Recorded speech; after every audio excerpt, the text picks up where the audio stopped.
too. Let me now give you the starting line.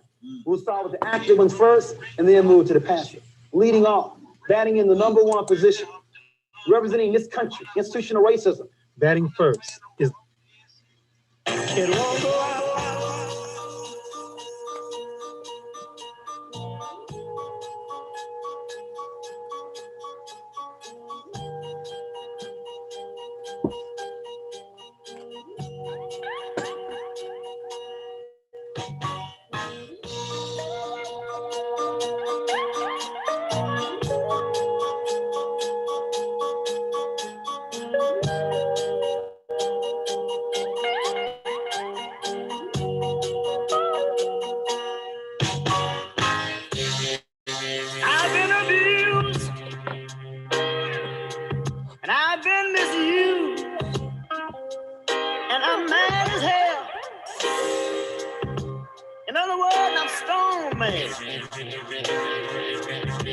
You know, I took a young lady out to dinner.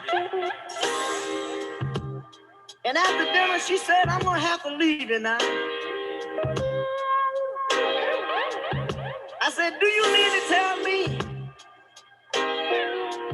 I done spent $15 or $16 and you going to leave me and ain't going to do nothing? Do you know what that woman said?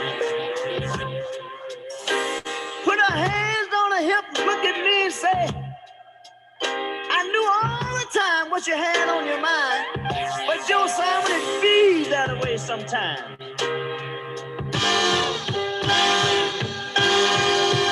Have you ever wanted something that you just couldn't have?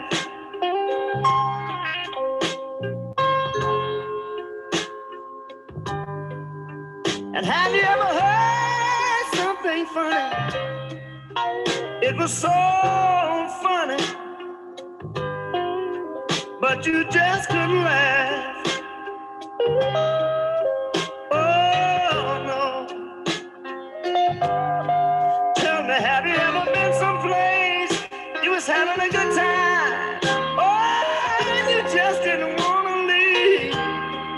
Oh, it feels that way sometimes.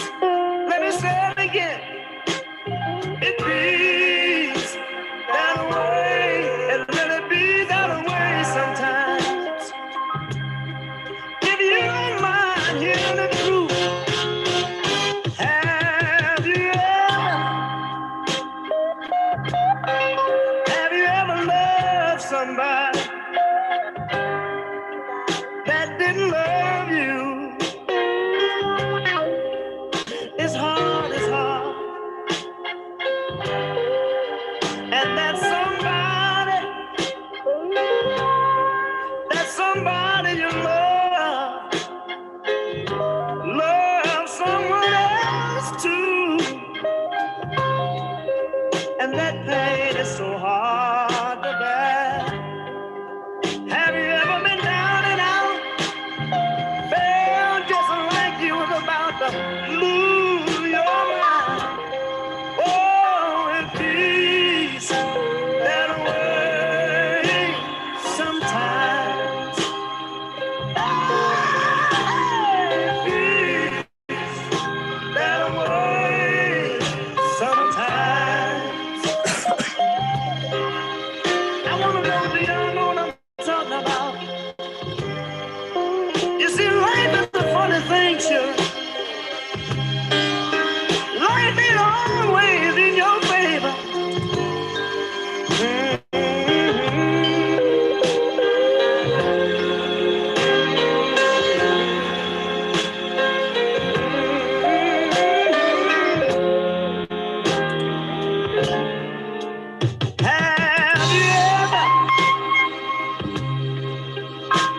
Have you ever met somebody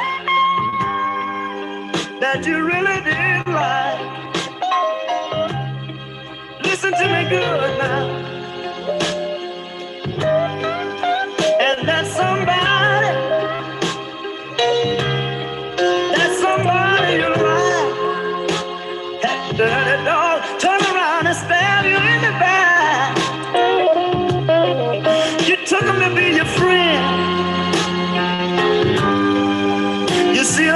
friend these days. It's kind of hard to find. Believe what Joe Simon tell you it beats that way sometimes. I just want to say it one more time. It beats that way. It really be that way sometimes.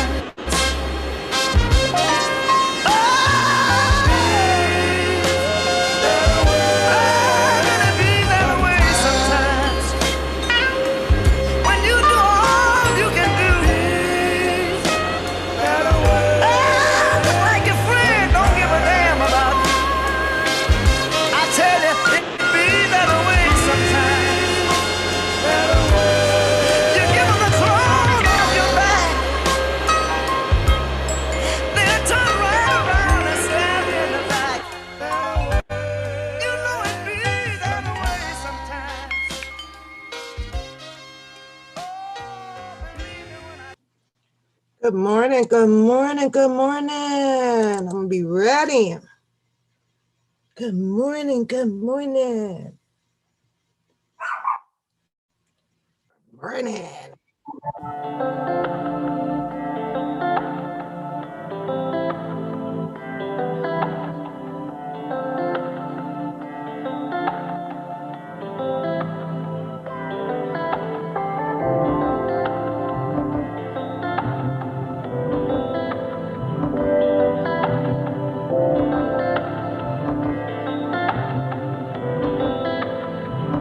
I wonder, is it worth living now? They told me dreams come true once you live it out. I picked the pieces from my childhood in a broken house and heal my soul from the trauma we've been given now. I hear the whispers in the wind under smoky clouds and tell myself once again, I'ma work it out. So much shit can happen, yo, it got me tripping now. Yeah, it's feeling different now. Feel like I'm zoned out, put my phone down, damn it's cold out. Plotting on a rollout, we took our own route, really on our own now. These them winter schemes, plotting for better dreams, cooking flows and melodies for OGs with felonies who've been locked since the 70s. You gotta pray for enemies with jealousy, they only feed off the good-hearted. Just don't bargain, stay in your lane and keep hogging. Know that you a target and gotta finish what you started. Life of being an artist, gotta show them where your heart is. Put your all in, keep calling, keep going, don't stall it. Don't fall for what they all been dishing out. Just be yourself and it'll work it out. I wonder, is it worth living now? They told me dreams come true once you live it out. I picked the pieces from my childhood in a broken house and heal my soul from the trauma we've been given now. I hear the whispers in the wind under smoky clouds and tell myself once again, I'ma work it out. So much shit can happen, yo, it got me tripping now. Yeah, it's feeling different now. Yo, living in doubt could be the death for you. It's only a few that'll rep for you and rarely ones that'll step to you and let you know where you wrong at instead of letting you ride away in your soul. Rather be whole and pure in my spirit. This life never ending until you near it. A lot of shit to bear with. Sometimes you don't wanna share it, but don't keep it in cause you fear it. It's an epidemic sound and you can see right where I'm headed. I'm elevated, oh yeah. We was waiting, oh yeah, to make a statement, it's clear. The way them boys persevere, yo, we taking the stairs. Don't let them get in our ear. They go watch, I'ma stare. Tell them pull up a chair. God gon' answer our prayers. Is it worth living now? They told me dreams come true once you live it out. My childhood in a broken house and heal my soul from the trauma we've been given now. I hear the whispers in the wind under smoky clouds and tell myself once again, I'ma work it out. So much shit can happen, yo, it got me tripping now. Yeah, it's feeling different now. I wonder if it's worth living now. They told me working 9 to 5 just to make it out. And now the dark nights got me needing mouth to mouth. Resuscitate my dreams, tell me what it's all about. I wonder if it's worth living now. They told me show a little skin just to make it out. They told me grind until I doubt, till I reach the clouds. It's Excuse me a little moment while I break out. Never let them take me out.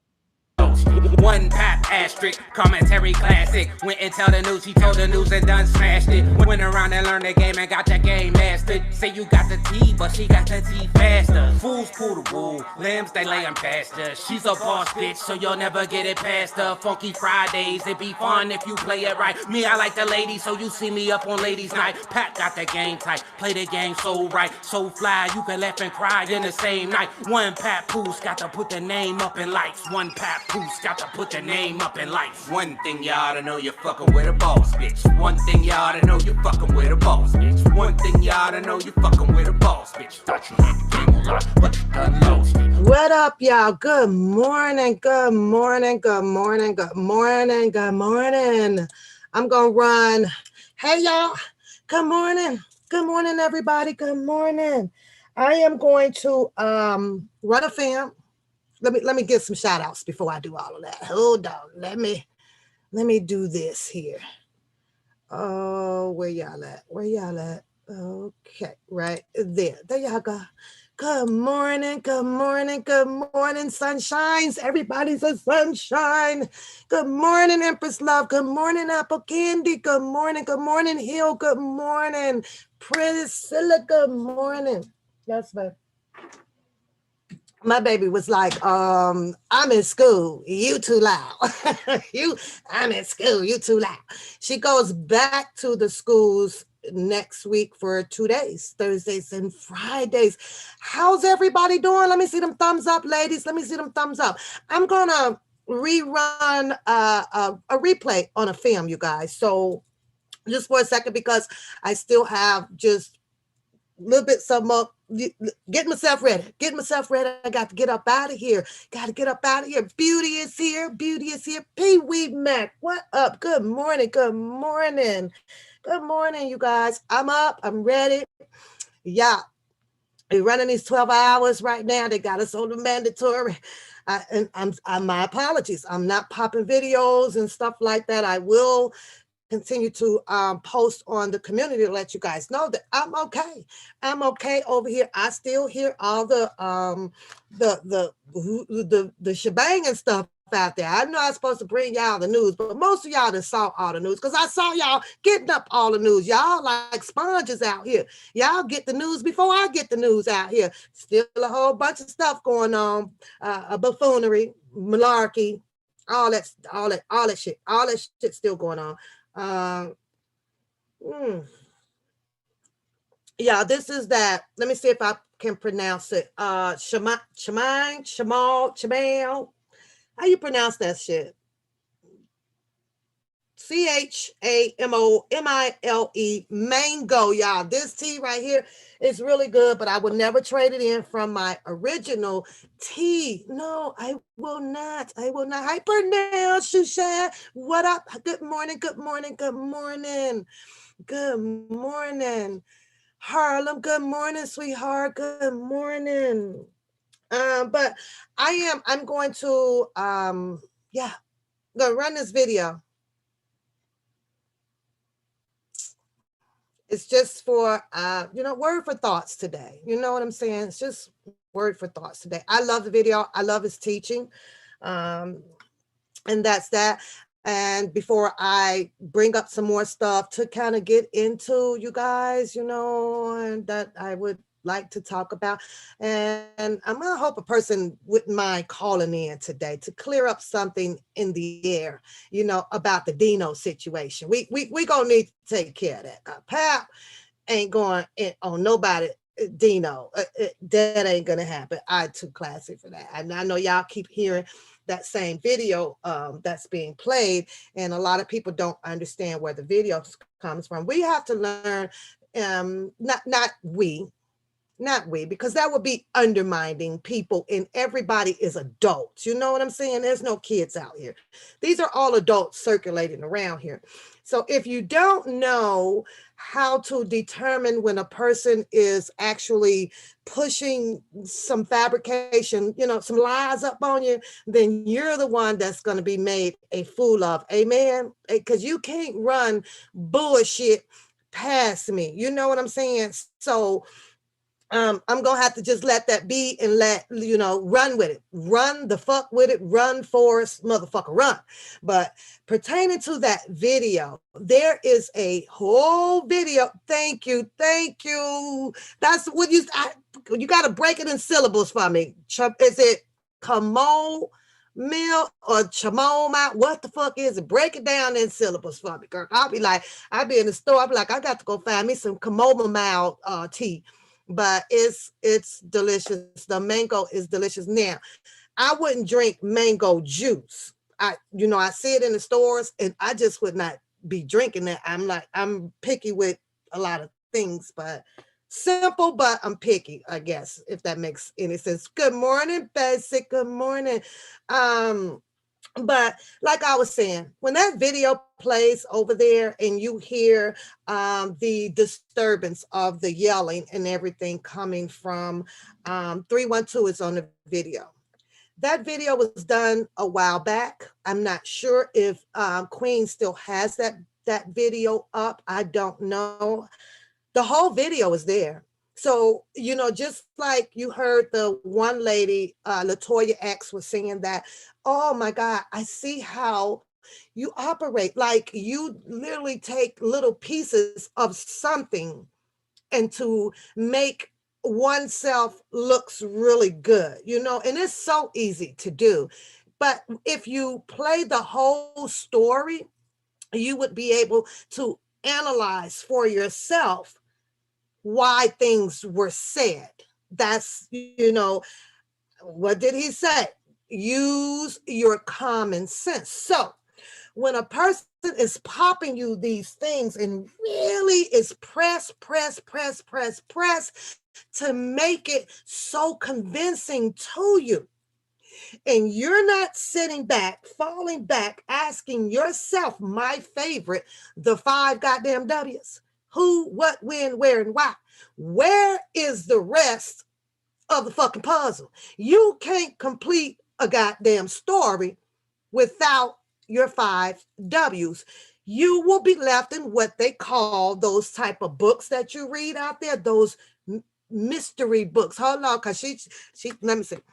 I ain't got my glasses on yet, girl. Come over here, try to look cute, girl. Because Bookham don't like me looking cute, girl. He be like, girl, that's ugly ass nigga, y'all. Now I know that's ugly nigga.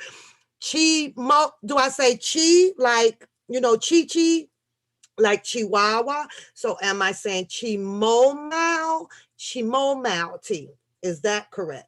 I want to get this correct because I be going in the store, girl, over there with the white folks, and I be up there like, I need some chamomile tea. Some chamomile tea. Sound like I'm asking for something, I think, for the commode. Do y'all still say commode or toilet? Which one do y'all say? Commode or toilet? So, but I'm going to get it right. I promise you I'm going to get it right. You drink it. I love it. I love it. So you got to be careful about that type of shit, So I've been trying to refrain from clicking on a lot of the bullshit right now because it's just so fucking toxic. And because I'm so goddamn busy right now. I'm busy as hell, you guys. I'm literally probably getting about maybe 6 hours of sleep a day by the time I make it home, just like the rest of you productive people out there. And you roll over and you get up and you do, you get your forehead out, brush your teeth, do all that shit. It's time for go right back on out, because that's what I do. I stay busy. I'm on it, you guys. I have to stay on it because if you fall, everything that's around you will absolutely fall. Galatians say, I'm glowing this morning. Girl, thank you. Thank you. I'm glowing. She says, I'm glowing. So just be careful. You know, if it's someone new that you are encountering and they're trying to tell you this story and, you know, you're sitting there and you're scratching your head and you're like, okay. Oh, really? Okay. When you respond with really, you know for sure that you ain't even sure about what a person is telling you. So you got to ask questions about it. Okay. Well, the story is being told, but no one is asking like, well, what was the rebuttal? Well, what was this done at? Well, when was this done? Well, how did this get to this type of situation that caused all of the vulgar language and the, you know, the beef and things going back and forth? Nobody's asking that because it's all gimmicks. It's all to look good. And y'all give it a hand clap, y'all. Give it a hand clap. Done very, very well. Anyways, I want to play this clip. We've seen it before.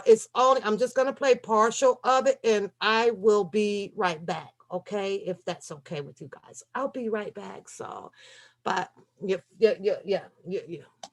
Fall for anything out here. Fall for anything if you want to. Fall for anything if you want to. If you guys cannot see what's actually going on, then you know that's on these adults out here. You know, I'm not out here to save the world, and I'm not gonna save the world. And I put that I put that on Teddy. I ain't saving no goddamn world because half of your world doesn't want to be saved. They want to be that way. They made their choice already. And at the age after 25, and you ain't doing pop shit out here, you made your choice. You've made your choice in life. If you ain't set up and then watched all of these goddamn history movies that they have out here for us coming from the slavery from 1865 and made up in your mind, by the time you are a full-blown adult that I gotta do something productive. Hey, no, I gotta get in this world, get me a couple of these goddamn presidents and shit, cause this world crazy so that I can live in peace and harmony out here. A lot of them is just not gonna make it. They don't want to make it. They are who they are. Yeah, they are. But let's roll the video, you guys. Give me a second. Let's roll this video. I'm gonna start it from here. Let me start because I was watching it. I'm sorry. And I will be right back about maybe 10 minutes or so, you guys. Grow up to be a man. Like many of you already told me that you have sons and male students as well. Now there's two parts of the conspiracy, volume 1, and this is volume 2. In volume 1, we raised 4 questions. First question is, when did the conspiracy start? Who is against black boys? Why is there a conspiracy against them? And what exactly is the conspiracy? That's in volume 1. In volume 2, we look at the relationships between mothers and their sons. That must be studied. We also must look at female teachers and black male students. That must also be studied. We must look at some case studies. In other words, many of us are doing a very good job developing black boys to be men. What is it that some of us are doing that others are not doing? And then last but not least, a program called the Rites of Passage into Manhood. See, it used to be we knew when black boys became men. But now many of us don't know when we're men. It's how much reefer we smoke, how much wine we drink, how many babies we make. Until black men spell it out to black boys what it means to be a man, this conspiracy will continue. But let's go back to volume 1. When did it start? And as we begin to look at that, I want to also share with you why we call it a conspiracy to destroy black boys. You see, contrary to belief at birth, there are more black boys born in the world than there are girls. It's close, but it's 1.03 black boys born in the world to 1.0 black girls. Hear me clearly. At birth, black boys outnumber black girls 1.03 to 1.0. A brief 18 years later, it is now 1.0 available, and that's a key word, available black men, to 1.8 available black women. Almost 2 adult women for every 1 adult man. Now, the only question that should be going through your minds right now is what happened. We keep raising the wrong question. We keep asking, why do black men hang on corners? Why do black men lack direction? Well, if you ask this question, you answer the question 18 to 30 years too late. It is not a conspiracy to destroy black men. It's a conspiracy to destroy black boys. If you destroy him as a boy, he'll never become a man. Now I can look around the room and tell you know where are they. If they are not available to black women, where are they? Call the roll. In jail, there are 329,000 brothers in prison right now. 1 of every 4 brothers will go to prison. Where else? Or death. There's numerous ways that we die. There's homicide, suicide, drugs, war, high blood pressure, and the leading killer among black men, lung cancer. Our love for cigarettes, especially cool. Smoke them all day long, die the exact same way. Cool. Where else? We have prison, death. What else to make us unavailable to black women? Yes, homosexuality. As you said earlier, 1 of every 9 men in this country are homosexual. Where else? Yes. Hospitalized, institutionalized. Okay, so institutionalization, and there's not only in terms of hospitals, but also mental institutions, and of course, when they get released, many times being homeless. There's still one other large popular area. Thimby? They marry white women. Okay, interracial marriages. Now I want to pause there for a moment, because you would think if anybody is going to marry outside the race, it would be black women. You got 2 black women for every 1 black man. But as Thimby pointed out, it's exactly the opposite. There are 164,000 interracial marriages, of which 116,000 are brothers. That means 48,000 sisters. It's almost a 2-to-1 ratio of black men to black women marrying outside the race. But remember, as you said in the earlier workshop, if the definition of beauty is light skin, long hair, and blue eyes, why stop with Renee, the light-skinned sister? Why not get you the real thing? Got some serious problems here. And then black men tell me, I can't find a black woman to understand me. You mean out of 20 million black women, you can't find one to understand you? You don't need a white woman, you need a psychiatrist. But that's another workshop on relationships. But I just want to share with you, we got some very serious problems. But to tease this audience, black women are tired of being by themselves. And in the earlier issue of Essence magazine, the article said, guess who's coming to dinner now? Black women are tired of being by themselves. In other words, brothers, you can't have it both ways. You can't have 2 black women to choose from and still marry a white woman. You can't have it both ways. Black women are tired of being by themselves. Now, that's with regards to the stats, why we wrote the book, because we saw the shortage of black men. But what we want to begin to find out is, when did it start? You see, it's called the 4th grade syndrome. Studies show that black boys may be the best students in the country up until the 4th grade. So we wanted to find out what your son, a male student, was doing at the beginning of the 3rd grade, then at the end of the 7th grade, and then measure the progress. Let me give you 3 examples. We had a little boy 5 years ago on an Alpha reading test score at the 98th percentile in the country. In other words, a walking genius. That means only 2% male, female, white, or black had a higher score than he at the beginning of the 3rd grade. At the end of 7th grade, the same boy now drops down to the 35th percentile.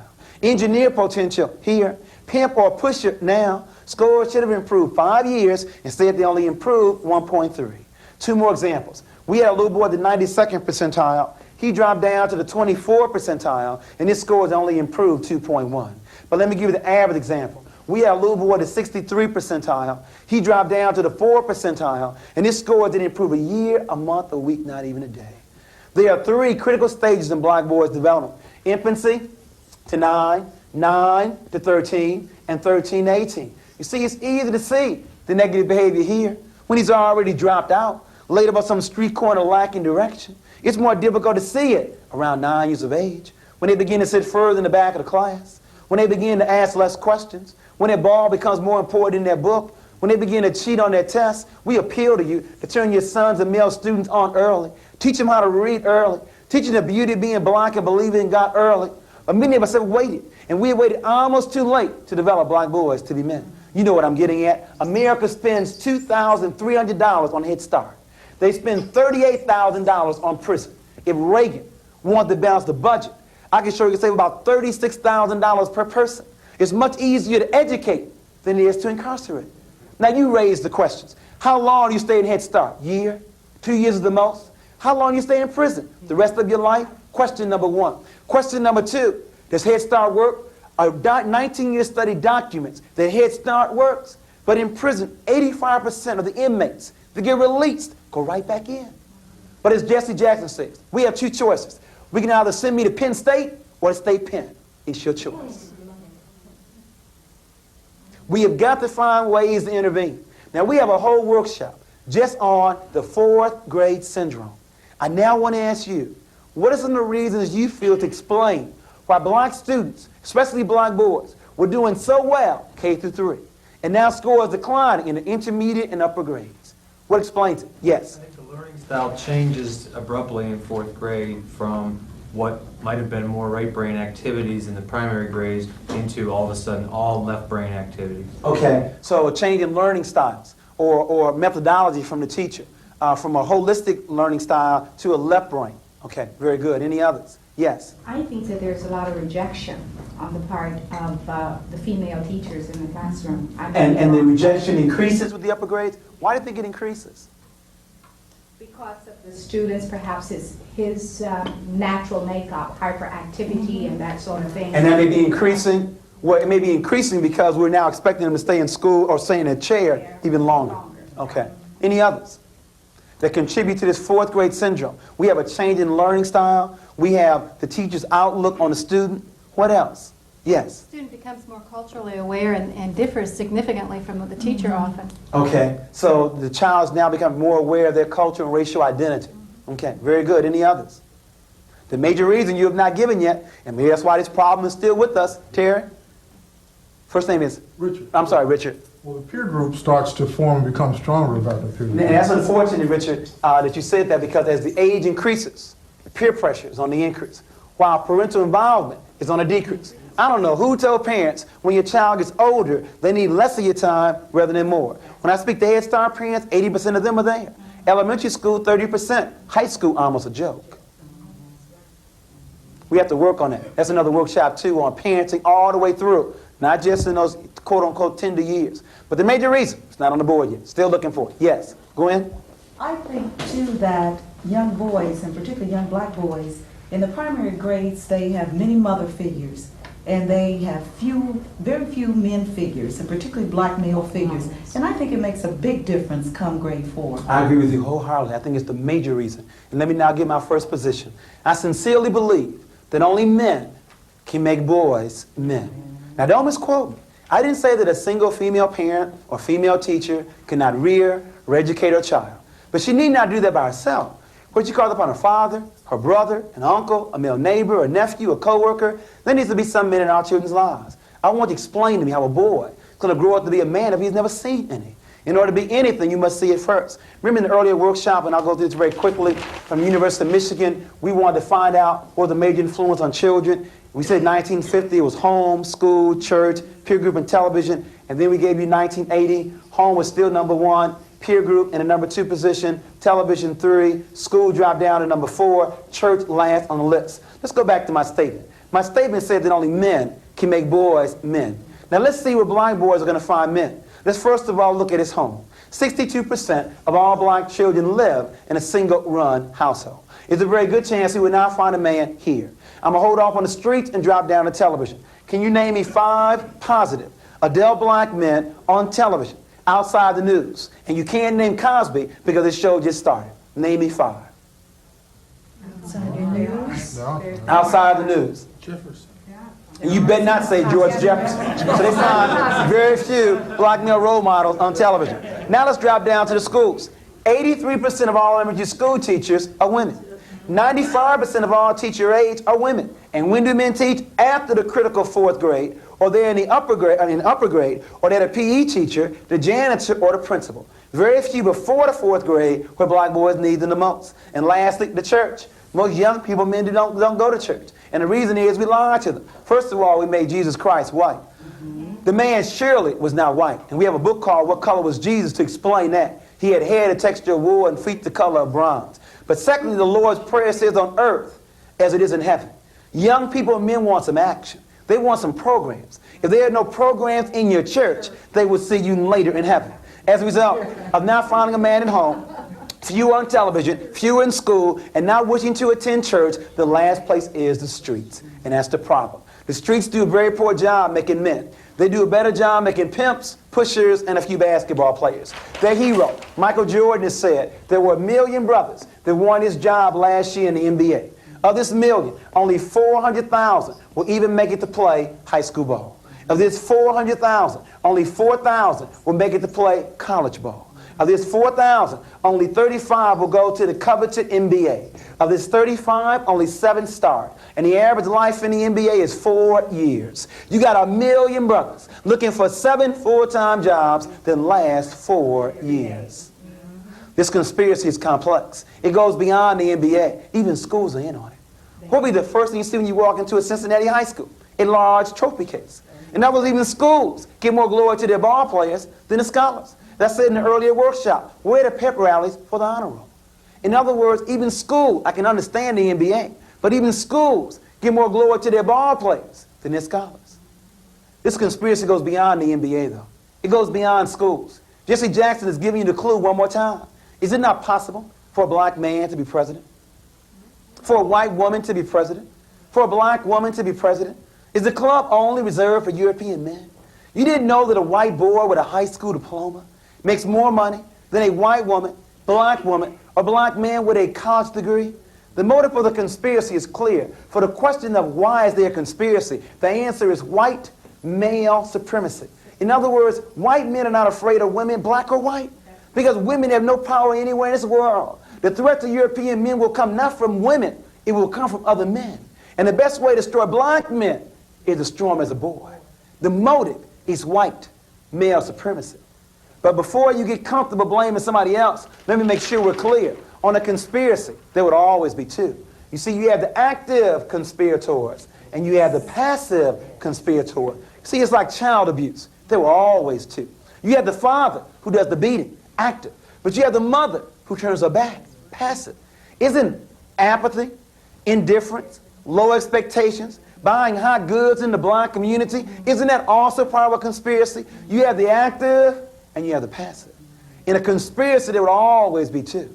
Let me now give you the starting lineup. We'll start with the active ones first and then move to the passive. Leading off, batting in the #1 position, representing this country, institutional racism. Batting first is the president. He bats in the #1 position. Batting second, representing the Trilateral Commission, the Fortune 500, big business, David Rockefeller bats #2. Batting third, representing the military complex. You didn't know, black people, 12% of the population, 1/3 of the military, and died 41% of the time in the Vietnam War. The chief of staff. That's #3. Batting fourth, and I don't mean Marlon Brando. I mean the real godfather. Drugs running rampant in the black community. Please don't deceive yourself. If America is the #1 power in the world, they could police their borders to stop the drug traffic.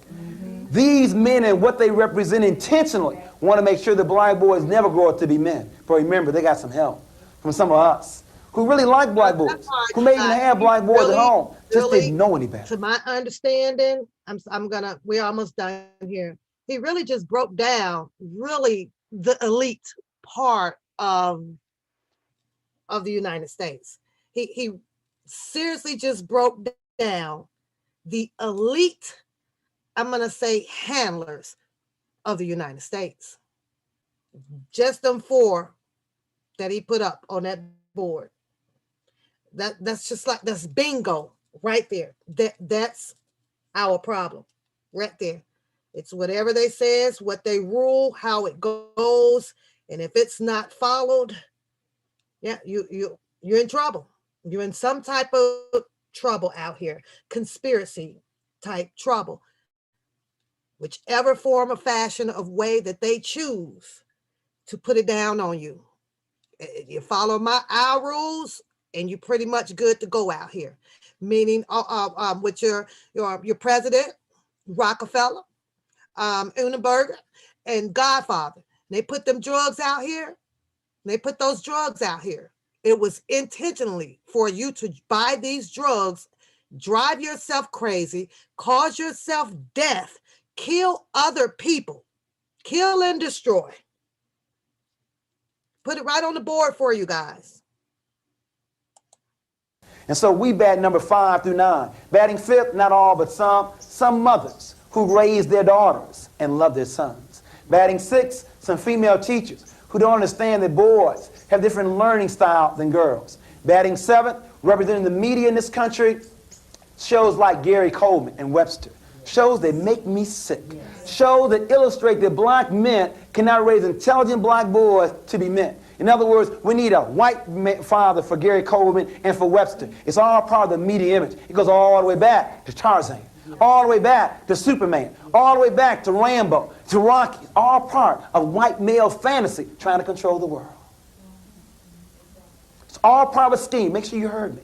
It's consistent with Superman, Tarzan, Santa Claus, the white father, all part of that scheme. Batting 8, the macho image, Mr. T, and we'll look at today someone like Prince or Magic Johnson or Isaiah Thomas. In other words, no need to study, just be macho, just be a superstar. In other words, Mr. T, Prince for entertainment, Isaiah Thomas or Magic for sports. And then last but not least, a black woman by the name of Kathy, who will do anything for a man, and a black man by the name of Willie, who does not feel good about himself.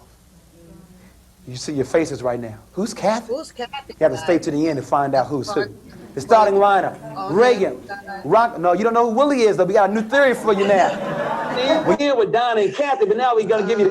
Give me a second. I'm going to get rid of this. Yeah.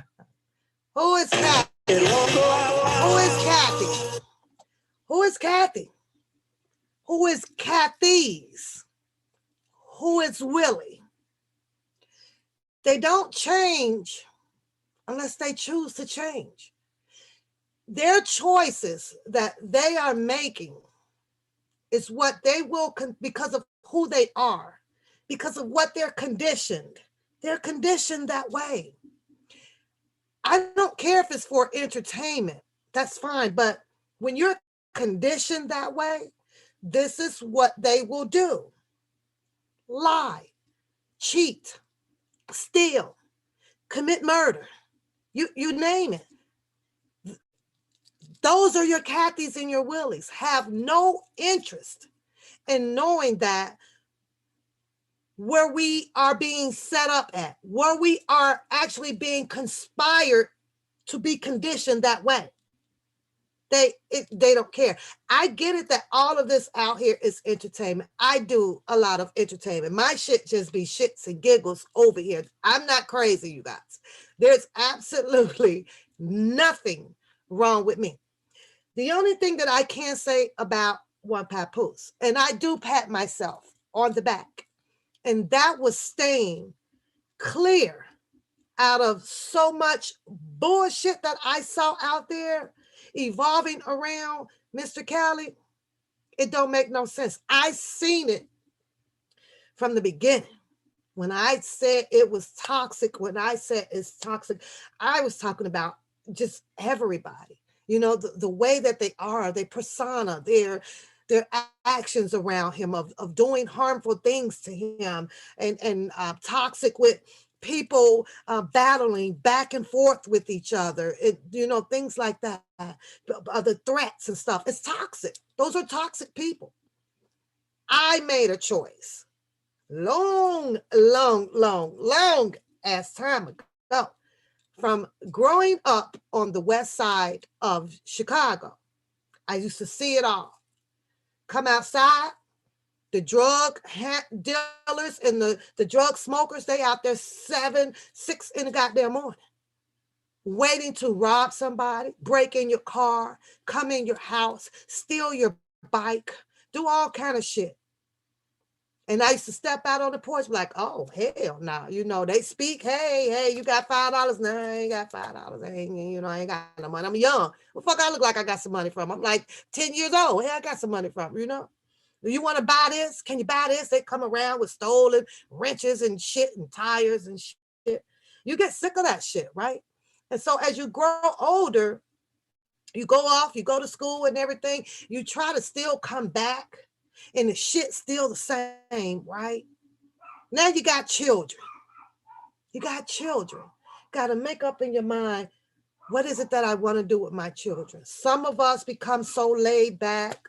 hard to find the jobs. We chilling in the living room, whatever. Kids all outside, just running wild, breaking the fire hydrants open so you can get water because they can't go to the pool and shit like that. They can't make it to Six Flags Great America because the parents don't work. They can't do this. They can't do that. So now they become conditioned to the street life. And what do we learn on the street life? By watching what the other guys done did. Oh, he broke into the stores or whatever. Well, when I get 16 or something like that, I just might want to break into a store also. You know, I ask myself, who is at fault when it comes to our boys? I hear a lot of people, you know, where they say, well, you got to raise, it takes a father or dad to raise the boy up, right? I don't know. I beg to differ. I don't have boys. I have 3 girls, but I do have 4 grandsons. I have 4 grandboys. And I promise you guys, as a lady, as a female, I will be riding their neck so fucking hard. You want to go steal? I'm going with you. Because the minute you get out that car to get ready to go steal, I'm going to crack you upside your fucking head. My oldest grandboy, you guys, he had a few friends. Thought about it. He thought about it. I'm going out there. I'm coming right with you. Because the minute your ass get out here, you're going to look at me and you're going to have a second goddamn thought. Nah, y'all. Thank you, T-Lynn. Thank you. She said, you're so pretty. I'm glowing today. They say I'm glowing today. I'm waiting on my appointment to go get my shampoo, girl. I need to go get my hair done. I shampooed it the other day, but you know, it don't usually come out like how they do it at the salon. So I'm waiting on my appointment for that. But yeah, do I think that mothers can raise a son just as well as the dads can? I do. I really, really do. You know, in the film, you know, he shows you where we are the passive ones. Well, sometimes the passiveness when raising the son, it works because you become their best friend, you know, and then that son will trust you as to helping him make the choices that he should be making in life. His girlfriends, you know, his jobs, they sit down and they talk to you like you're his girlfriend, you know, and I'm okay with that because in reality, they know I'm not your girlfriend, but mom is going to help you through this so that you can become the man that you are, so that you are aware that how you're treating me at the kitchen table, how you come in here and lay across the bottom of my bed, son, and talk to me and look for me for my opinions to help you and everything. It's gonna help him pick and choose a good girl. It's gonna help him. It really is. If you're treating your mother this way, then of course we expect for you to be treating your significant other, your first girlfriend, the same way. Not leave home all pissed off. Ain't no checks coming in from mom and dad. The pantry is empty. Ain't nothing but a half a gallon of milk in the refrigerator, but no cereal. Stuff like that is what pisses our children off. They're mad. And especially if they got to go out there and now they got their friends that's bragging about, you know, oh, you know, we got this and we got that and we got this. Yes, it's hard to keep up with the Joneses when you don't have it. But sitting around showing your child that you really don't have it is just not an excuse. You're conditioning them. Oh, well, you taught them oh, well, we gonna be all right. At least get up, get dressed, fake the shit, go outside the door. Son, sit down. I'll be right back. We gonna get some food. Even if you got to go around the back and sneak over to the neighbors and say, hey, I need so-and-so. But what your son saw you do is get your ass up because I'm a door. We're going to be just fine. So now you're conditioning your son. Damn, my mama did that. My mama did that. He's going to want to follow that same pattern for his family instead of making a choice to be whether, well, we ain't got it. He go outside and get hooked up with Pip Scolo. Well, man, my mom and then we ain't had no food all day, man. We doing this, her car ain't barely working and doing so and so, so and so. But listen here, man, listen. See what you could do. You could get down over here on the street with us.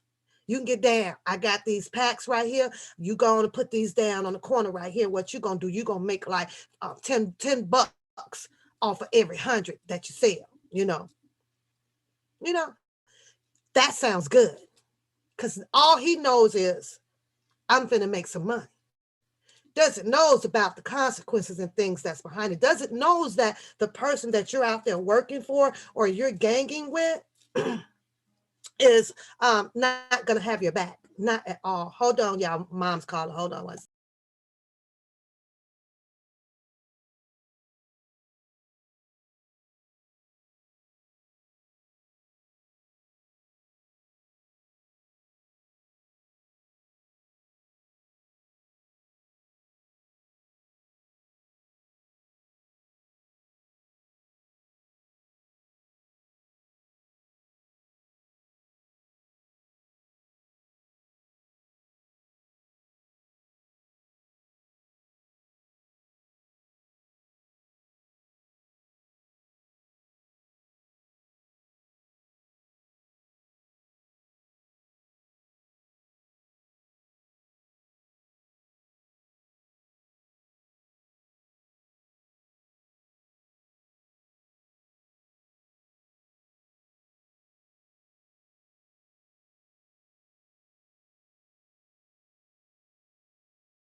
Oh, sorry, you guys. You only get one mom. And I did ignore her call earlier, but she called me right back. So then that means answer your damn phone. Y'all know about the mom. So got a funeral to attend and she needs me to take her to the funeral. So that'll be coming up next Saturday. So I will not be ladies' night next Saturday.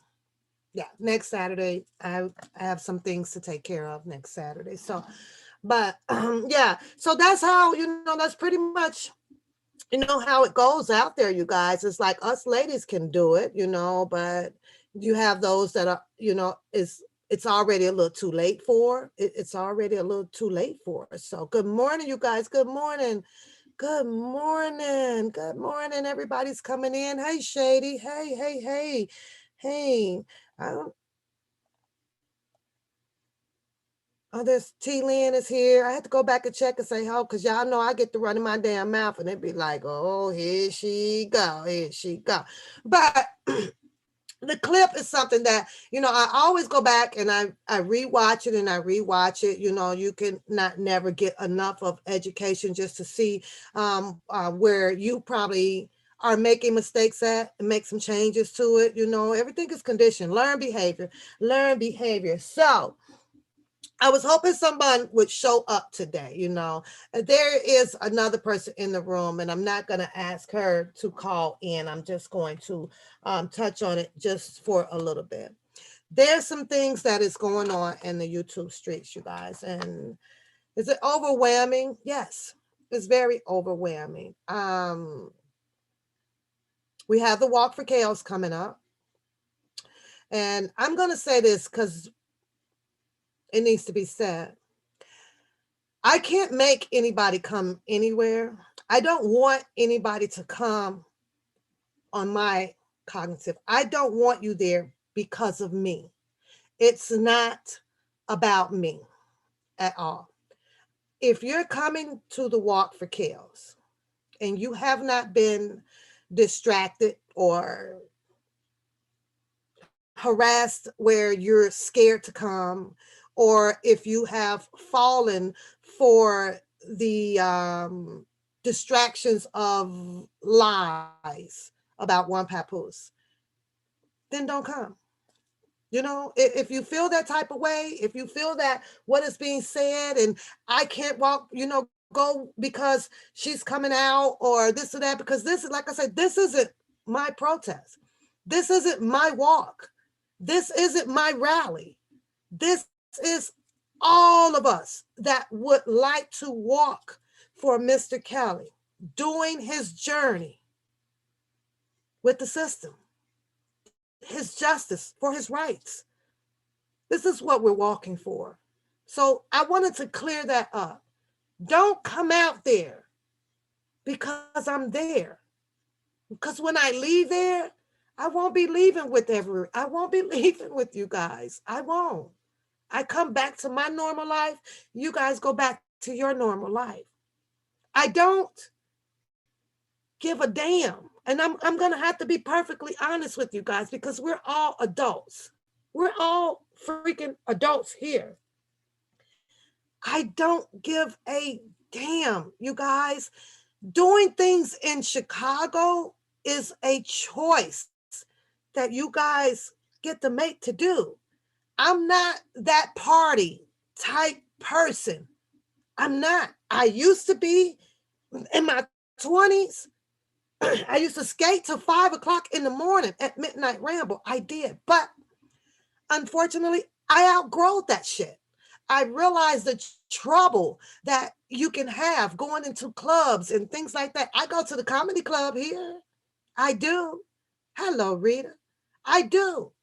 But if I have to be tore down because I make a choice to say I'm not going to rent you guys a sex fucking bus to get you out to Olympic Fields, then tear me the fuck down. I don't care. Tear me down, stomp on me. I don't give a shit. I really don't. I'm not doing this for everybody to have some type of fun. Everybody done visit. It's a lot of people done visit Chicago. You haven't visited Chicago? It's open 24 hours. Go on there. Ain't no gates on there. Go visit the Sears Towers. Go visit the Buckingham Fountain when it's open. Go do it. Why is it that because there is a walk for chaos that, oh my gosh, she ain't shit because she not doing no feeding, or she ain't bringing no tables, or she ain't getting no charcoal, or she down there trying to suck on somebody goddamn Dino? Are you fucking kidding me? Are you kidding me? Do I look like, we going by looks, right? And we know do I look like, seriously, that I would actually get up out my bed, go and put time and effort into it? And I know you can't put, as men say, Curtis, because they said, you can't put shit past a woman. Well, this one, you can. I have dignity. I have pride.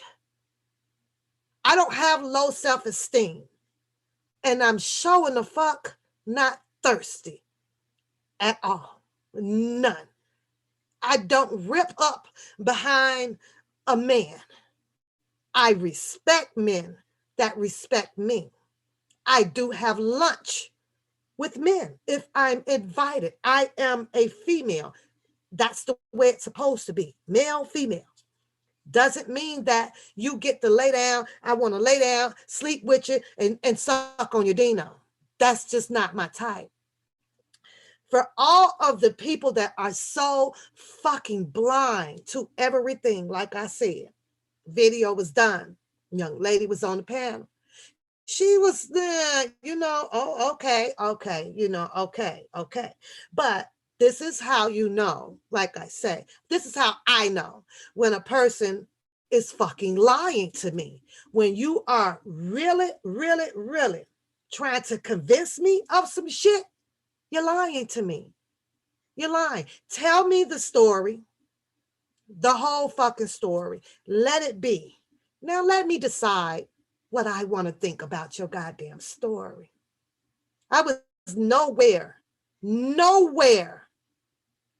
around any of those people by myself. Which part do these people not fucking understand out here? Didn't I say, and most of you guys here from day one, you see me down there. Who am I down there with? 2 moderators the whole fucking time. Never left each other's side. No, I take that back. They left sight of me when I went out to get us. I went to Dunkin' Donuts, which was, I don't know, about 6, what was it, about 8, 9 in the morning, and brought us back some tea within 10 minutes. I ain't sucking no Dino in 10 motherfucking minutes. You can believe that. In order for Pap, let me put this on record, to suck a Dino, I got to be with you for many motherfucking years. A long goddamn time. You best to believe that. I'm not thirsty. Not at all. The whole time at the MCC over at 111 South Michigan Avenue, them girls never left my side. I never left their fucking side. We stayed in the hotels together. This incident, I believe that you had, what's her name, K-Baby? She came on to tell everybody. She just said that shit because she was mad. That shit, all that shit is fucking made up. That's what you do when you are angry with people. You get mad and you start telling a whole bunch of shit. That's not true about a person because you're angry. But you got a butt brain for nothing, no good, worthless ass that wants to just keep running that video. That is so that everybody can say, you know what? Oh, we don't want to tell. Oh, my Lord. Oh, she like that. Oh, my God. Oh, so then there goes the distraction to the walk for Kells. But like I say, believe what you want to believe. Come if you want to come, and if you don't, you don't. That's everybody's grown out here. That man can't tell you jack else shit about ONEPAPOOSE because I wasn't around his ass much either. I was with 2 of the moderators. I made perfectly clear. We did. And it wasn't because of being bougie or nothing like that. It's just so that you wouldn't be into any trouble. You wouldn't get called out on some things or nothing like that. I don't give a fuck this go round. I have to be honest with you guys. I'm not bringing water. I'm not bringing Gatorade. I'm not bringing a table. I'm not bringing the chairs. I'm not bringing none of that shit. None of it. So if I got to be tore down over some petty ass shit because you didn't do this and you didn't do that and you didn't do this, by all means, you guys go over there with him. I'm good over here. And I have to let you guys know, this is what, the March one? This might be some different plans for July. Because it's obvious that this is some type of competition thing. And that when it comes to a competition like this, that it doesn't appease me, the type of competition that it is, I don't want it. I have to be perfectly clear with you guys. I don't want this shit. This is not my life. I'm happy. I'm comfortable. I'm a workaholic. I go to work. I raise a daughter over here. Don't nobody got time for all of this distractions of this person is this way and this person is that way and this person is this way. I ain't got time for it. So he can have all this shit. Have the fuck at it. I can support the way I do from right here, you guys. I can still come down if I choose to and just walk around the MCC building if I choose to do so. It's a free country.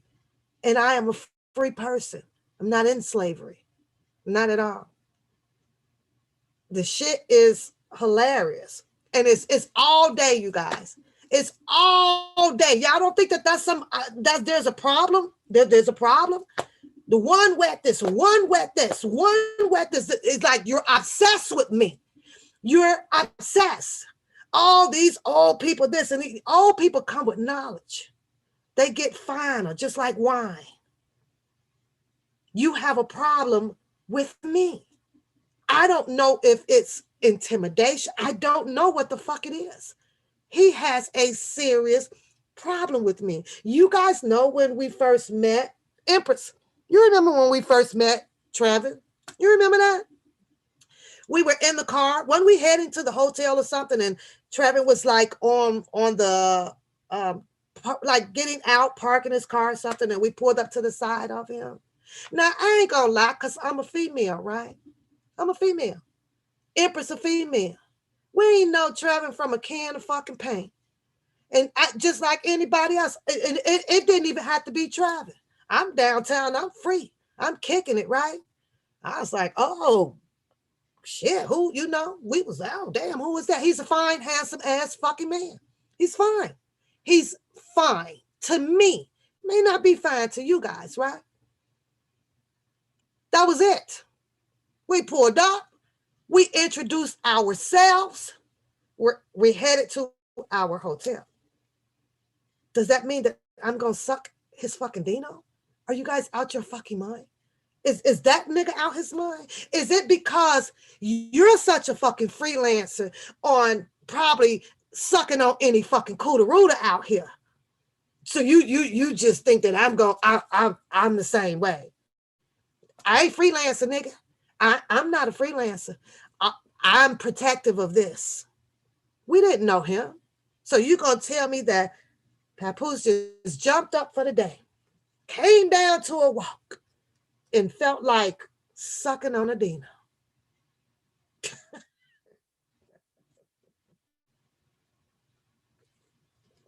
I don't think we ain't seen anybody else that day. So we went down to the hotel. You guys saw me and Empress did our video outside of the hotel, and we laughing about the wine bottle and all of those things, right? And we had a good time. We left that one hotel and we went over to the other hotel, had another goddamn fabulous time. When was I around these people? When? I keep asking. He won't show you. He can't show you shit. We dropped the water off at the park. Several of the guys came and got the water. They did. I didn't drop it all off because we had 2 days down there. One of them was a Sunday. We left. I left. We went to the hotel to shower. Go and look up if Margaritaville was open. It was a pandemic. It's located on the Navy Pier. It happens to be one of my fucking favorite hangouts down there because I like margaritas. And this is what I'm telling you guys. You're not tied to me or anybody else. If you are coming down there and things are open, by all means, go check them out. The Navy Pier is the fucking bomb in the summertime. It's the bomb. Fucking big ass merry-go-round. R. Kelly filmed this goddamn shit out there on the water, on the goddamn on that boat out there. It's beautiful. You can rent the boats and shit, right? So I'm going to say this. Had the Navy Pier been open, you motherfucking right. I'd have chose that because that was my adult leisure time. That's what I would have chosen to do. Nothing was open. We left the goddamn hotel and we came back. This tells you guys that, oh, we got there, they got there late, we were leaving. If you were leaving, you numbnut, tell me why in the hell were we over at the fucking lakefront? How did because all of this happened that same fucking day. Jealousy. Jealousy makes your ass act crazy as hell. Absolutely. There was nothing that really, when you think about it, that you should have needed me to do. You got an entourage of a whole bunch of ladies around you. Fuck made me, who put me in order for that? We went to Walgreens. We went to the Walmart. No fucking charcoal. He asked me to get a fucking bag of charcoal, y'all. Seriously, dude? Fucking bag of charcoal? Tell the truth and shame the fucking devil. Tell the truth and shame the fucking devil. I'm not tired. Don't get me wrong. I'm not tired at all. Oh, I got a whole lot of fucking energy. Mentally, you have to question yourself, is it worth it? Because it is. It's conditioned. And one person that's crazy, they rub that shit on your ass. Hell, your motherfucking ass walking around here crazy than a motherfucker, y'all. You'll be crazy as hell. You'll be crazy as hell. You really would. I don't care where he goes, profile. I really don't care. He's never on my mind. He never, it never intimidates me. I'm not jealous of nothing that he does. Nothing at all. But to have people call in, jump on, whether they like you or not, to sit there and continuously lie. Now, I said that you're a liar. You are a natural born liar. You are a liar. You lie so bad, boy. I don't even think it's any place in fucking hell for you right now, because it's filled up, burning up the rest of these crazy ass motherfuckers out here. I'm not here to save the world. And I keep telling people that. I cater to good people, people that is going somewhere, people that can teach me how to prosper, become bigger in life. Those are the only people that I cater to out here. I don't cater to that type of ass fucking nonsense of what he does. I don't. The boy looks straight up like, y'all see, what's his name in New Jack City?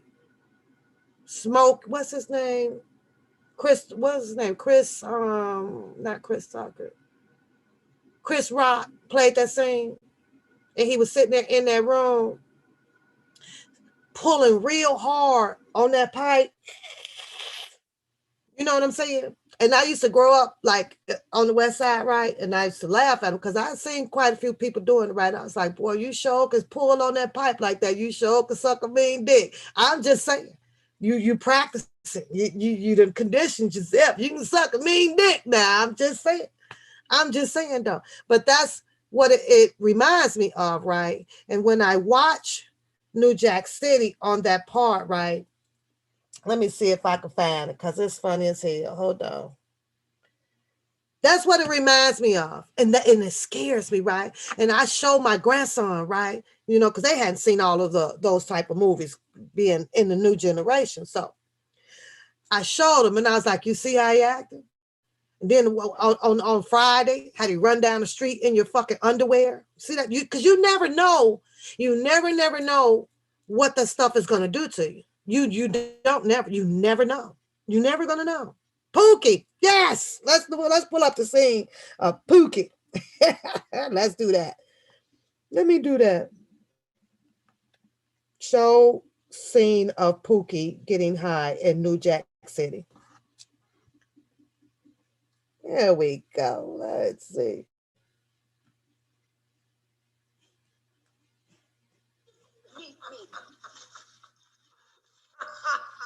You used to be the prom queen, now you ain't never the prom king. Look at you now, look at you. What? Hey, what? Did I hook you up? Didn't I walk down 6 blocks to get that pipe from the radio? Don't try to beat me out of 5. When your old ass mother this morning had the bitch call me a homeless bastard. Right. Yeah. Then you add all that up. And the fact that I'm a man that can beat your motherfucking ass. I see his mantra.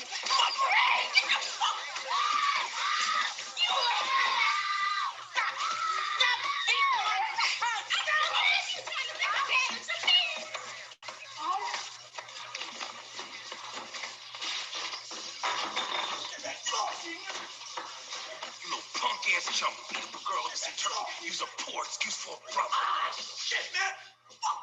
Shit, it's a cop, man. It's a cop. Shot in my elbow. Get the fuck.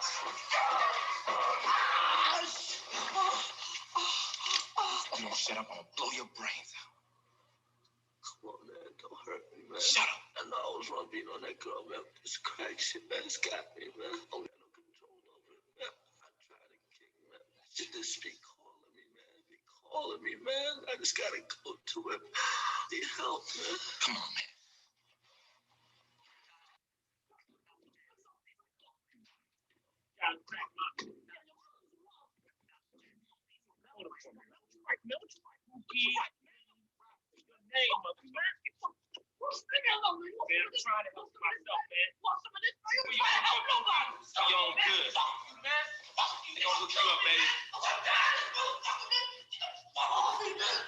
Yeah, Pookie. So when I saw Pookie, you guys, I was like, oh, well, wait a minute, wait, So I took and showed my grandson, right? I'm like, this is what can happen to you. This shit will have your ass all kind of discombobulated.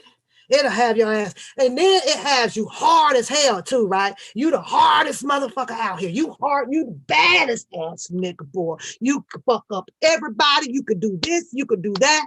You could do all this shit. The dog scared of you. The cat scared of you. The bird scared of you. The woman scared of you. Everybody's scared of you. Everybody's scared of people like that, right? Because you don't know what they're capable of doing. I get that. But that's the type of shit that I do. I show my second grandson to the oldest. Oh no, grandma, he be oh hell no. I said, not only that shit aging makes you ugly as fuck. Gravity take over real fast on you and everything, and you wake up. Soon as you put that shit down, soon as you put it down, right? What is it like? Probably about 5 minutes. I think roughly you get about a 5-minute high. Am I correct, you guys? You get about a 5-minute high on it from what I've read, right? Why do you think it's constantly, I don't have a pipe, but why do you think that it's constantly poof? It only lasts 5 minutes. Now that you've invested in something that brings you up for $100 or so per day habit for 5 fucking minutes, brings you back down, gotta reflame it again for 5 fucking minutes. Every time you see that strike, poof, that light is for 5 fucking minutes. $100 habit. People can afford it, right? And that's fine. It's just a bad investment. It's a bad fucking investment. You don't win. You can't beat it. You will never beat it. It's like the fucking casinos. You'll never beat it. You will never fucking win that fucking fight. I don't give a fuck how you put it. You're going to end up not going to work. You end up not going to work. You're going to end up out there stealing. You're going to end up cheating, beating, you name it. It's going to happen. Because that's what it does. It's like it's already, that's fucked up too, right? Because it's like it's already programmed to know what the fuck to do to you. Some people do win and some people don't. You gotta go get your ass over in bed for some goddamn where. I don't know.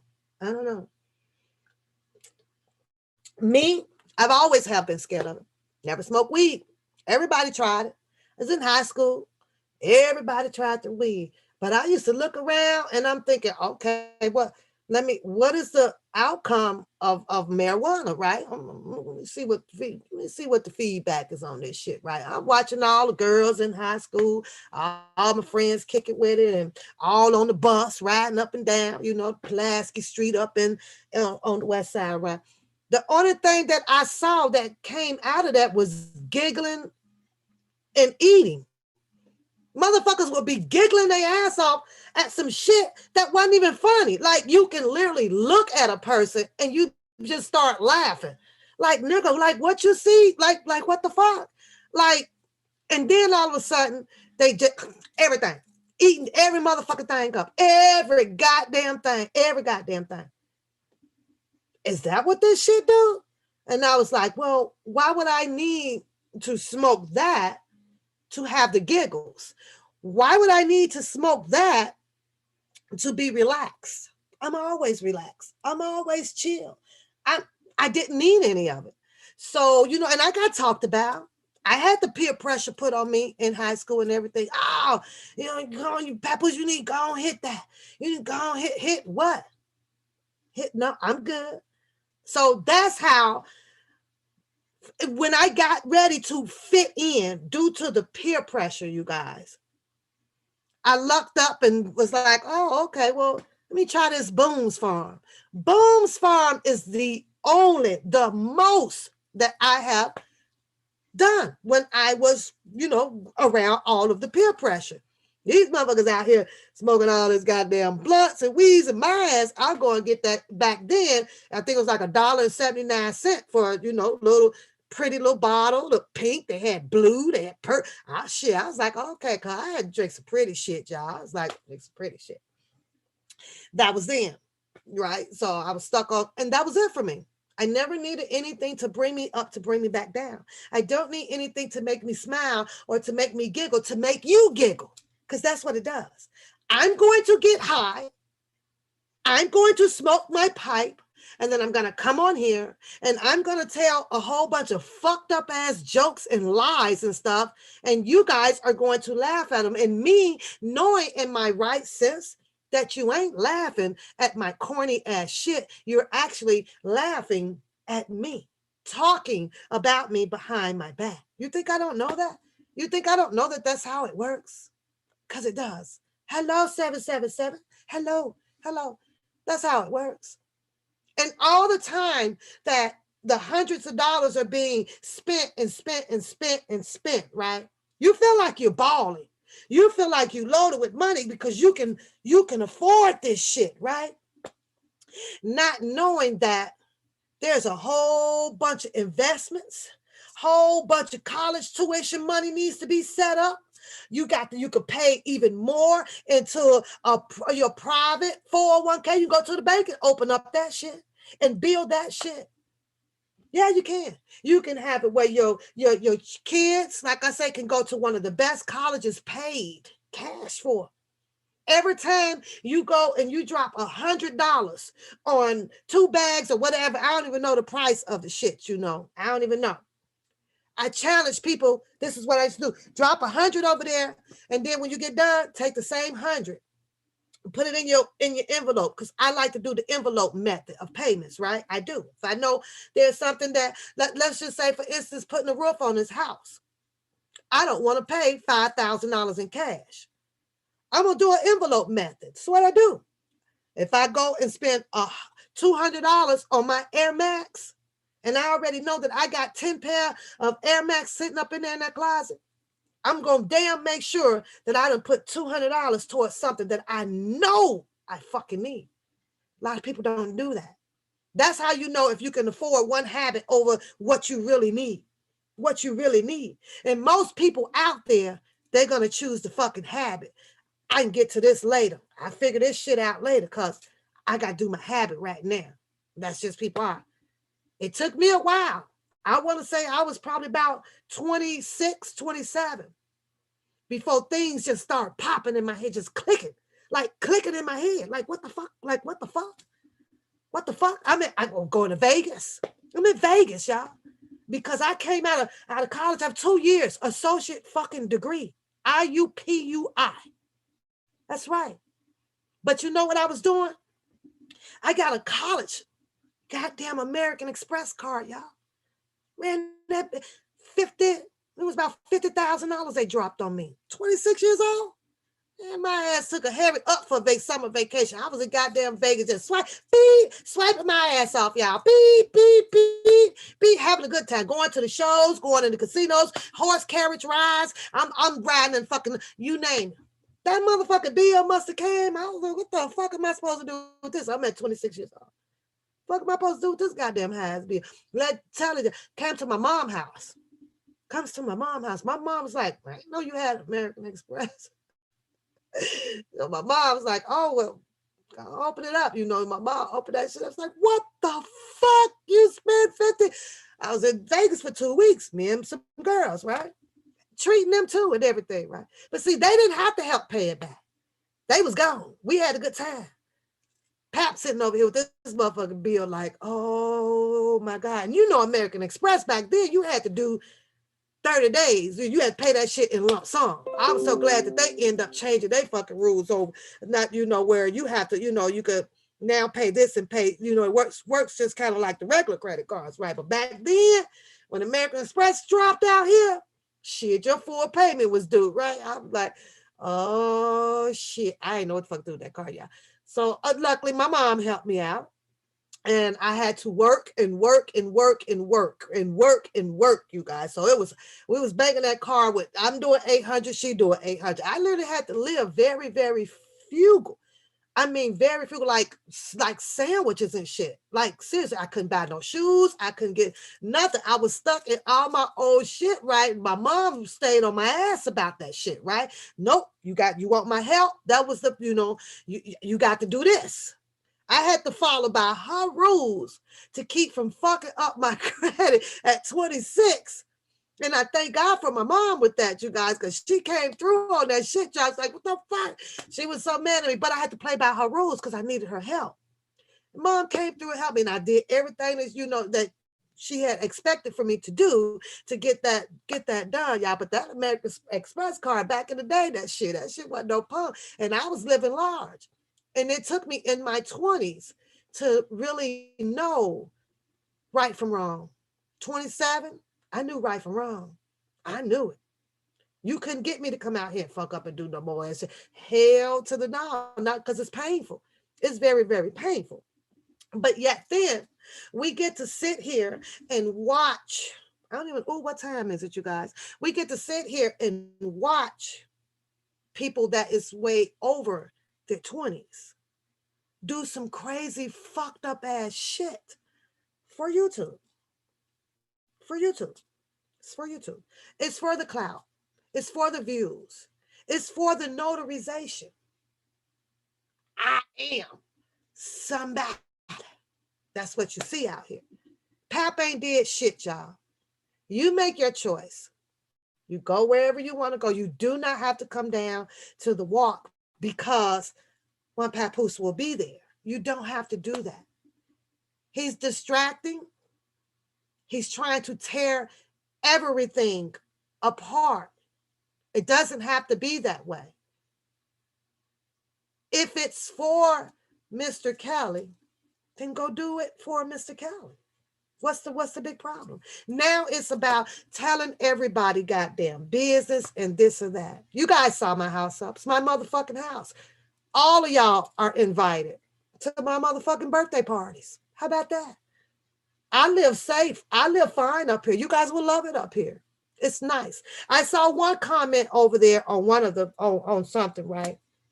I could have sworn this is how they roll, right? When I say slow to speak, quick to listen, right? Well, this one right here was slow to listen, but quick to speak.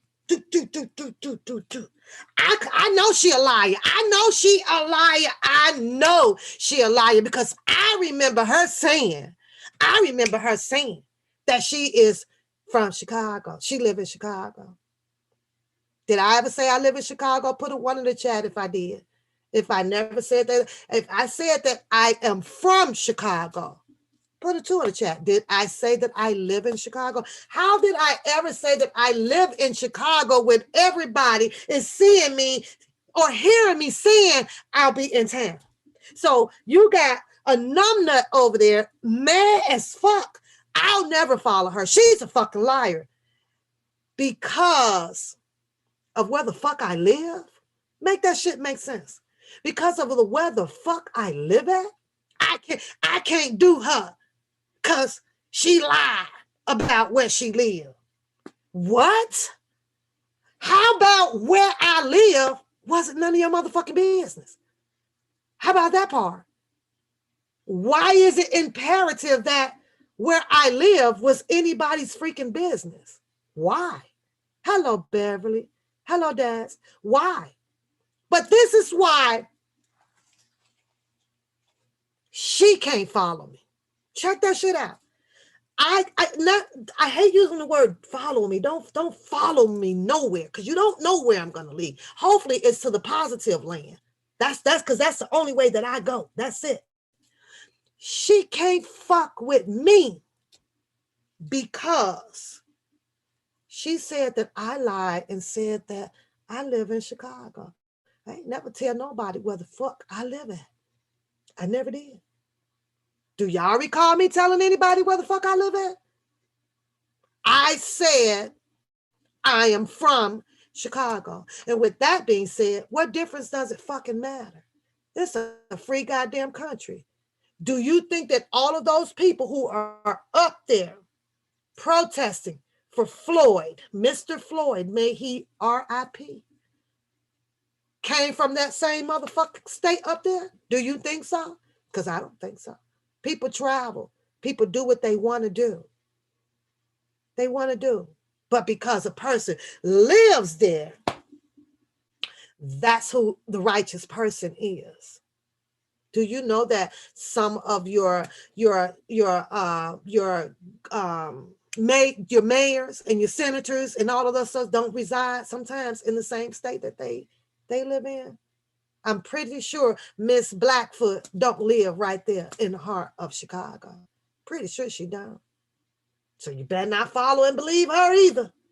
I mean, just made my home a whole big goddamn issue. I live, like I said, tell you guys, just like every last one of you guys, with a roof over my head, paying a fucking mortgage. Ain't no fucking big secret about where nobody live at. If you are a homeowner, it is easy to pull up your fucking property. It's easy. There's nothing in here. Like I said, if it's the TVs that they want, come and get the bitches. If it's the bed, the couch, the sofa, whatever, come and get the bitches.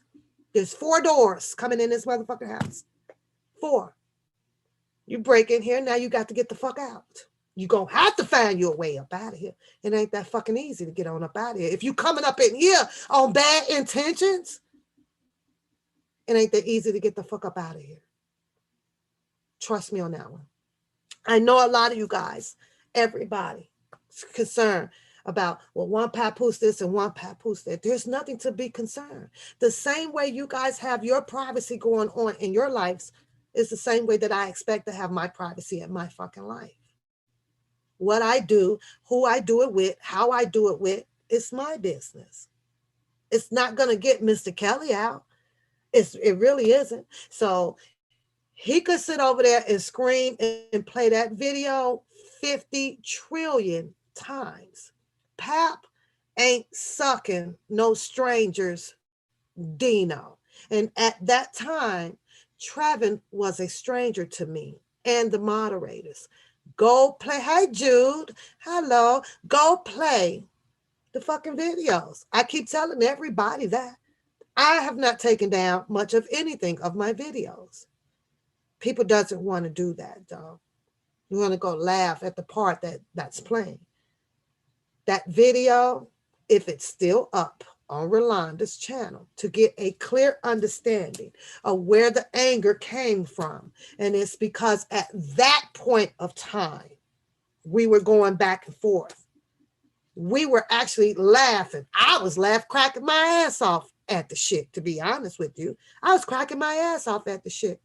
But just because that video went down over on Beauty and Queen, hello, Chantal, on Beauty and Queen, right? Just because it went down that way, that doesn't mean that we hate each other. We finna kill each other.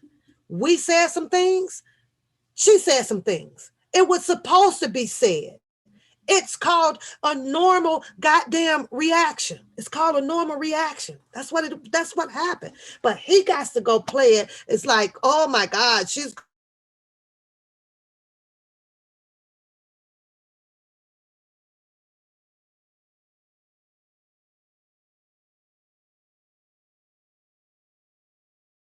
so he takes that and wants to spin it, right? It's not gonna have me get an attitude. Hey, 312 with 312 anymore. I'm over that. I'm pretty sure she's not coming back with the attitude with me. It's old, dude. It's old as hell. Here's the crazy part about you playing that shit, though, over and over and over to feed to your people. I don't even see her coming back over there with you right now. I don't see her coming back to you at all. So what is the problem? What is the problem? It makes you look good. Take it. Run with it. Play that shit all fucking day. Pap don't know Trevin like that. Pap, from when she's down in Chicago, she sees Trevin so more close to you, guarding you, helping all of the other ladies down there. That's what I saw. I never walked past anybody to tell anybody that I'm going to suck your man fucking Dino. Are you guys out your fucking mind? What would have given me that reason to do so? What? K-Baby ain't done nothing to me. I didn't know K-Baby. K-Baby contacted me on her way in Chicago, where you guys are. I'm not in Chicago. I'm not downtown right now. We had a moderator, Empress and I, that we were going to go pick up from the O'Hare. I had to pick her up. I told her, call Dubowski and them. I think that they're already down there somewhere. I can get you if you want to come and hang with us when I get back, but it's going to be a minute. It's going to be a fucking minute. That was the last time and pretty much the last conversation that I had with K-Baby at all, period. And I was going to come and get her as soon as I came back from O'Hare, she had not found where she wanted to be. She never called back. I never called her back. We went on our way. I now have Empress and Riri with me all fucking day. Both goddamn days. Had I been out of order, had I been sucking on a Dino, they'd have been right there. They would have been able to vouch for you. We were together. Had I sat here and not make a choice to drop water and Gatorade and things off at that park and jump back in my truck to go to the hotel to change, to get cleaned up, yeah, we would have been there on time. But because we made that choice and we felt like, oh, they had already started eating there, we had stopped and ate already. We grabbed something to eat. We didn't know the situation with the food. We wasn't coming to eat. We were coming to just be a part of what people had going on. We didn't have to come. Had I known that it was going to get turned into, oh, dude, and she was late for this, and she couldn't do this, and she didn't buy this, and I would have never showed up to that shit, y'all. And I promise you that I don't entangle myself in bullshit. I prayed that Margaritaville was open, because that's where I would have had my black ass. He says that he did this way or this way with DJ Tyson. I have the pictures showing that you looked like good buddies to me out at the water thing. You can hear him saying clearly, DJ Tyson, where's DJ Tyson? With DJ this and DJ that. When things doesn't go a person's way, it takes nothing but a split second to spin that shit around. A split second. The crazy part about it is, how come you never get me out here to say any horrible things? I don't have anything bad to say about none of this shit. This happened on ONEPAPOOSE, brother. This happened on ONEPAPOOSE. This happened on ONEPAPOOSE. This happened on ONEPAPOOSE, motherfucker. Right. What happened? Nigga, because I didn't know none of this shit was happening. And ask me if I give a fuck. No. Papoose was up on her motherfucking room, upstairs, looking down at a beautiful motherfucking goddamn pool down there with Empress and Riri. Papoose was actually on her live in her fucking room on her laptop several times. I don't know what the fuck y'all did over in that fucking hotel room over there. Did you call? Did we get a call? Did I call? We both call each other, have an invite to come over? After I saw all the bush, you can hear all of the noise and the partying up in there. It was a pandemic. Empress and I and Riri decided, no, we gonna stay right here. Next thing I know, you motherfuckers get kicked out of a goddamn hotel room. I don't even know the reason why from that. And I don't give a fuck. My room was paid for. We were fine. Oh, they stealing money. Oh, she a fucking scammer. Oh, she doing this. Oh, there's a hotel room. Everybody over here. Bum is getting their own fucking room. Stop saying crazy bullshit. We're not doing fucking rooms over here. We're not doing rooms over here. You're a distraction. And you're doing it very, very well. Your intentions is to keep these people from supporting Mr. Robert Sylvester Kelly at the Walk for Chaos. I can't make the choice for you guys. I can't. You said, I like it. I like it. We are in school again. We are in school again. Yeah, we are in school again. I can't make that choice for you guys. Only you can make the choice for you.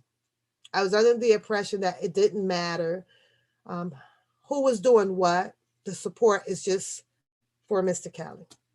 I'm not out here to put another man up on a fucking pedestal. I'm not out here to convince anybody to believe of what's going on with Pap's life at all. That man is so fixated on Papoose coming down and sucking some goddamn Trevandino. Get over it. Get over it. K Baby did nothing to me for me to even address her or anything about K. He told the story last night, y'all. Was funny as hell. Oh yeah. This how they know when they lying, right? Oh, when they got to turn on a TV character. Oh yeah. He was convincing the young lady, right? Oh yeah. Yeah. She already knew that. What's that girl name? Michelle. It's so bad. This is how I don't remember their fucking names, y'all. What's the other girl name? Not Yellow Michelle, but the other girl.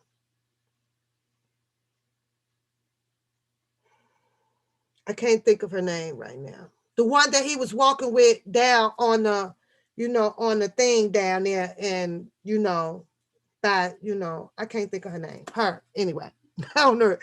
She was in the front seat of the car. Oh yeah, she was in the front seat of the car with Papoose. Papoose didn't even know K Baby was in the car too. When the fuck was this? The girl gets out the car. That's what he says. Gets out the car. She didn't even know. She walks over to tell K Baby, oh yeah, she gonna suck your man. I'm gonna suck your man's dick. So the girl responded, well, didn't she know that was her man? That motherfucker didn't answer that shit.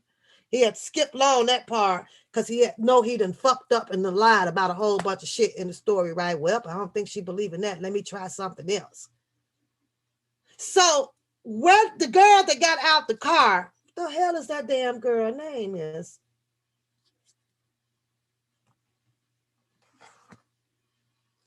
Hold on. The girl that got out the fucking car. Let me see. Hold on. You mean to tell me that she know me? I don't know these people. I don't know these people. Oh my God. I don't know these people. Yeah, I see you, Juicy. I don't know these people. Like, whoa. Yes, her. Okay, well, Trevin, when did I run into her? Did I see her? When did I run into these people? I don't know these. I don't remember a lot of the people, you guys. I have to be honest with you. I don't remember a lot of these women. And that's, you know, the ones that I do remember, but like her, I don't remember her. That means that she was never up around me or anything. So maybe she spoke or something like that. So you said that Papoose wanted the Dino, but yet then there were already 2 women in the vehicle with him. So you mean to tell me that what I came along and said, hey, y'all got to fucking get up out of Trevor's car because I'm gonna suck his Dino? Is that how that went? I need the real story, Trev. I need the real story. I'm sorry. I see it. I don't know that story, you guys. And if I was there and I said that to Trevin, I promise you that Empress and Riri would be saying, yes, you did, Papoose. Yes, you did. But I wasn't there. And they would have heard it. I've never did the 2-day by myself. You had Riri and you had Empress. We were together the whole fucking 2 days. So I don't get it. I did say that I left them once again at the MCC building. MCC building. I did leave them. I got out of their sight just for a second. I went to the corner store, 10 feet, about 5-minute walk. I got hungry. I went over there and got me a goddamn sub and some more and another damn bottle of water. I did. I know that there was water there because we had a cooler. 312 is in the chat. We emptied the fucking cooler. We walked and dragged that cooler from Michigan Avenue. I asked 312, hey, because we're dancing, we're having a good time. I'm enjoying her company and we're laughing, we're joking, we're doing everything down there. Can you grab the cooler for me? Because she had her car right there at the MCC building. And we really did not want to lug it back that first time. Second time we did. On the August walk, I believe we did. Am I correct, Empress? I think on the August walk, I think that we did bring it back. But on that Sunday, I asked this motherfucker, well, what happened to all of the fucking the water? Clearly tells me. I asked him personally. This was on the August one for the Sunday. After the barbecue. Oh, my guy. He said, my guy, meaning the guy that came down, had the van, I guess, with the grills and stuff up in them. I don't know. And next time, nigga, get you a Weber grill. Yeah, that goddamn dollar store ass fucking grill. Get you a Weber grill. Show you how to upgrade yourself. Tell me to bring, he said he told me to bring 3 motherfucking grills. 3, y'all. 3 motherfucking grills. Where the fuck were they gonna go? I don't drive a fucking U-Haul. Where the fuck were they gonna go? Where? On top of the goddamn truck? 3? Nah, that wasn't gonna happen. I asked him, where's the rest of the water? Was there any water left over? Oh, yeah. He said, yeah. My guy got it. He threw it in the van with the stuff. This was a Sunday. I could get him to bring it back down here. Well, if you can do that, then why you tell the people that there wasn't any fucking water? That made no sense. It made no sense.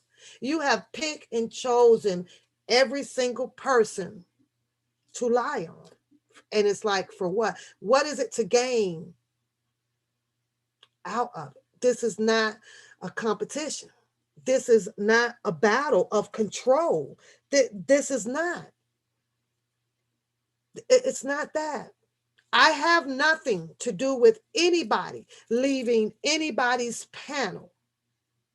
I had a lot of people get upset with me because of the way that I was bringing the commentary out here, but I was neutral. Like I told you guys from the beginning, I wasn't doing anything to harm, to hurt, to kill, and to destroy. It was neutral. It was more comical than anything. It didn't matter whether if it was about this person and this person and this person and this person and this person and this person. Hell, I do some shit on my damn self. I do some shit on my damn self. It was neutral. I will remain, I stay in my lane. I remain neutral. I stay over here. Had people that didn't like that. And that was okay. Everybody had a rule that they needed to put on somebody to keep them in some type of position. But I wasn't out here to have any position. I was over here. Over here. So I've changed up some things, right? I've changed up some things to run my channel, right? And then I enjoy running the channel. I enjoy all of the people that I have met with, especially my moderators. My moderators. I'm such a bad person. Empress been to my home. Empress been here. We happy up in here. She had a ball here. We had a good time.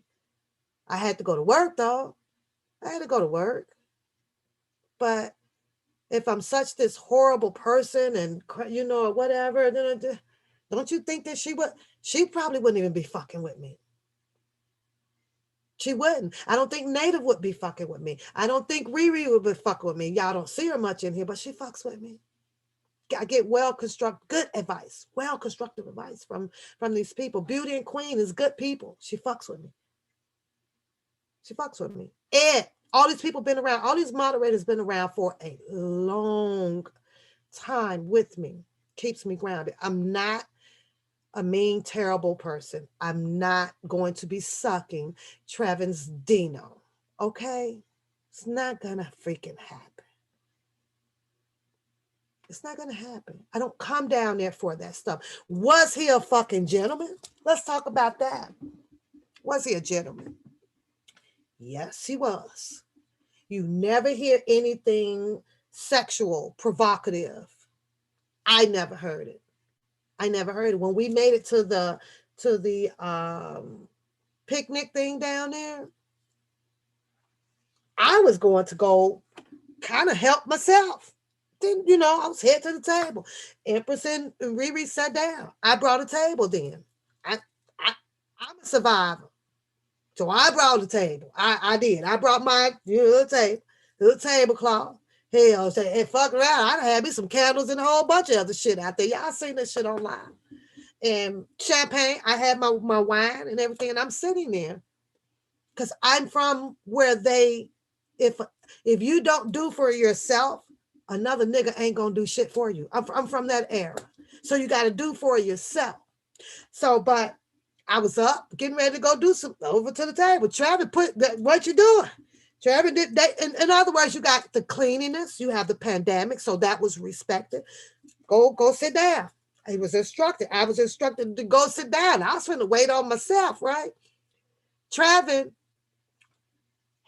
waited on all of us. I got you guys. I took care of everybody else. He made sure everybody else was okay in the park. But and when we got there, everybody was eating and having a good time and laughing and doing their thing.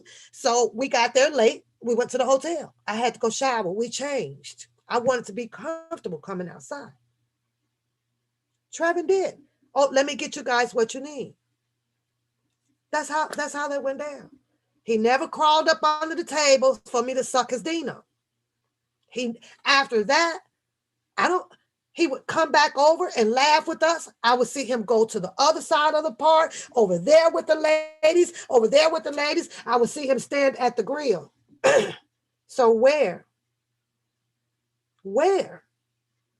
But his story got to sound good, y'all. She wanted a Dino, and she gonna get the Dino, and she gonna get the Dino. And the lady that was on his video with him, I can tell she's sitting there and she's like, okay, who is these people? Okay, okay.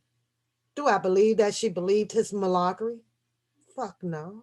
She doesn't have a whole story to it. She has some reasons of why she chooses to be with him and chooses to not be with other people, but it's the same as everybody else around here. And she has that right to do so. But she really was like, oh wow, oh wow. Oh wow! But I tell you what, boy, when she went in on the goddamn Q&As over there, that nigga didn't want, he didn't want to play that motherfucking games over there. He didn't want to play that motherfucking game. That girl asked that motherfucker like, well, you know what? You know, if the baby wanted to have, you know, another man in there, would that be okay? That I was over here like, answer that, answer that, answer that. Answer that. So I don't know.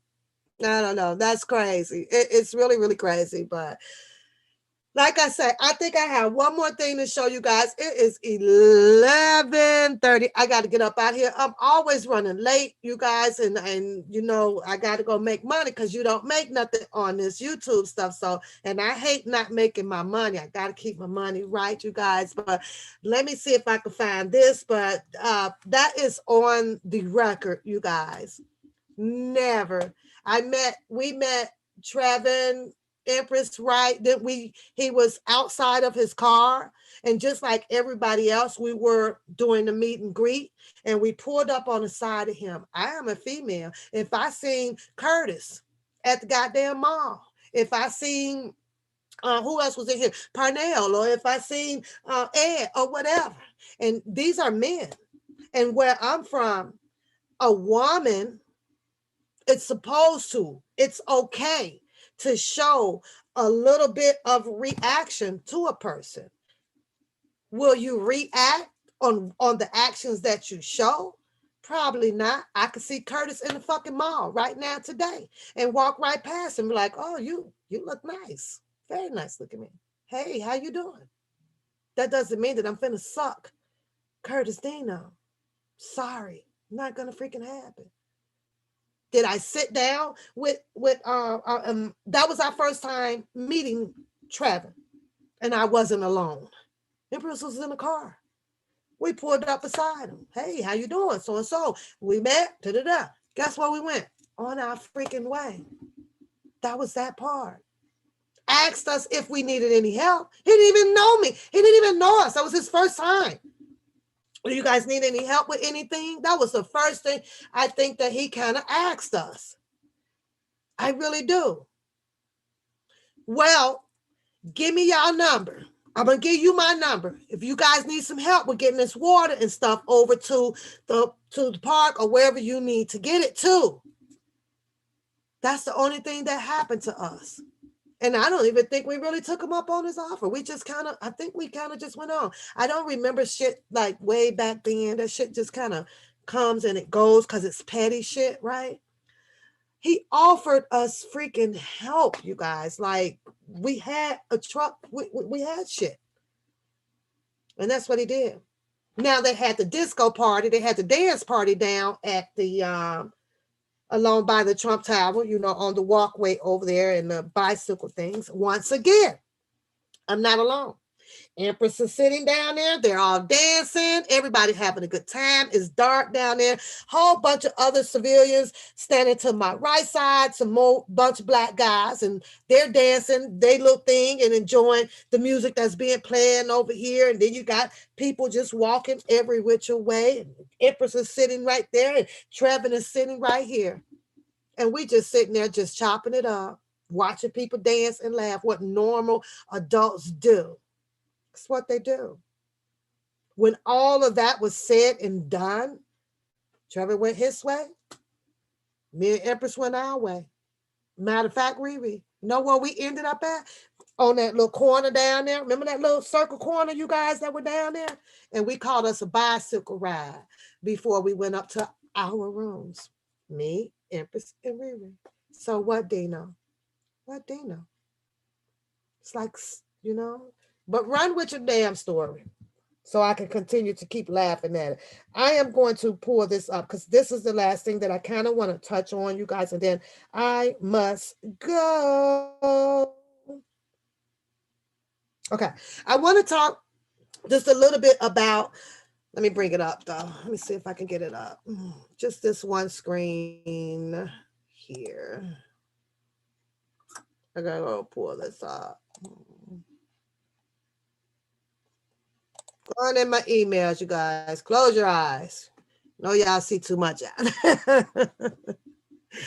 Oh, Juicy, I'm glad that you do, you know, and I know that it's a lot of people that be like, you know what, I don't want to get in this, you know, people don't want to get in this type of shit. So you have to use your own judgment and everything. And people don't want to put themselves in positions where I'm not going to be arguing back and forth with this person and this person. So you know what? I tell you guys, my advice, sit back and enjoy the show. Just sit back, keep your popcorn on deck, and enjoy the freaking show. You can tell when a person is lying because they press with it, and it's pressed and it's pressed and it's pressed, and it's gonna the story that they told you yesterday is gonna be some add-ons today and some more add-ons tomorrow, where the story just long as hell. Nobody it's no different than over on Bookham Show. Nobody's gonna ask it, because with me, I'm gonna ask who, the what, when. Oh, well, oh, you got that off a video? Oh, that came off a video. Oh, well, roll the whole goddamn video. I want to see the whole goddamn video before I jump on any goddamn bandwagon. I got to see all of it, because if there's that part in there, one would have to ask themselves, well, how did it get to this part? See, because you just can't take that little part in a courtroom and wait for a verdict. Ain't gonna fucking happen. They gonna want to see the whole fucking thing, the jury. What happened right here? What made this piece of part come out? Let's roll the motherfucking tape. Let's roll the video. I don't know, like I say, if Rolanda still has it, you guys. It's not imperative for it to be shown anymore. Things have turned around just a little bit, and we are thankful for that part. That was some kid mess shit that went on, and we laughed about it, we fought about it, we beefed about it, and we moved the fuck on. Everybody's doing their own little thing. And I think that there's some panties in a bunch out here, because when you look behind you and you expect to see that same goddamn entourage back there, and they're not back there, you know within yourself it's a problem. Because I would have a problem if I look behind me and those people on the screen that you guys see in the blue are not out here with me anymore. I'm gonna have to check the mirror. I'm gonna have to see, where the fuck am I messing up? Why is it that all my leaves are falling the fuck off the tree? Something is wrong now. Either this is a bad motherfucking tree, or we in a whole different motherfucking season. I'm gonna have to figure the two out. But ain't no way in the hell that I should be looking behind me and all my good people that was behind me. Where they go? It ain't them that has the problem. Ain't nothing wrong with them. They found something wrong with me. Let me go look in this mirror and check this shit out. Something ain't fuck right. I don't plan on losing good people ever. I rocks with good people, and I like that good people rocks with me. So I don't ever plan on losing good people at all. I like constructive criticism. I like people opinionating. I like people correcting what I have done wrong. That's what I like. Those are the people. I like people that's going to say, oh, not that way, Pat. Go try that way. See the trees right here? We don't go on this side over here, Pat, because it's motherfucking bears, lions, and tigers over here. Stay from over on out these woods over here, Pat. We seen them, Pat. Stay on this side, Pat. Over here, it's going to become summertime. It's going to blossom for you. It's going to be flowers. Ain't nothing evil up on this side of the fucking woods, Pap. Don't go over there, Pap. But Pap so damn knuckleheaded because she don't want to trust. And y'all know what y'all talking about. Y'all know what y'all talking about. What does Pap do? Suspicious. I got to go see what the fuck is over here. All my good people gone now. They done told me, guess what the fuck done got me? Them lions and tigers and motherfucking bears. I should have fucking listened. Should have stayed over here. Wait for the summertime. Wait for them pretty flowers and things to grow up where, you know, I can't be harmed. And guess what? They gonna walk with me over here in this bushes over here, in this forest. They gonna ride with me over here. I appreciate you. I appreciate all my moms because you guys keep me grounded. I appreciate you. And I hope you guys will continue to ride with me out here because I'm going to ride 10 toes deep for y'all because you guys have always had my back over here from day one. Let's get into this video. Let's get into it. Let me see if I can get mine. I just want to bring this one paper up, you guys. I'm running late again, messing with y'all, messing with this thing. Ugh, it's crazy. You know what though? Hold on. Let me do this. I'm gonna stop the share for a minute until I can get it open. I think that's the safer way. There's got to be a more safer way to do it.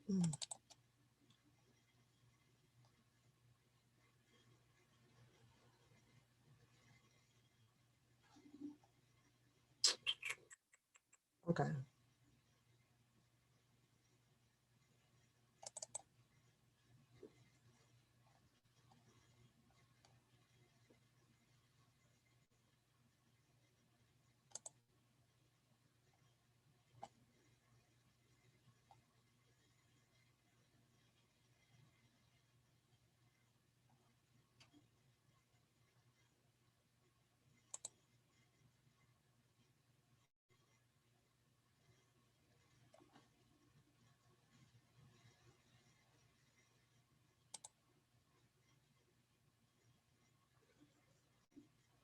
Oh, geez, don't do that. Come on, come on, come on, come on, come on, come on.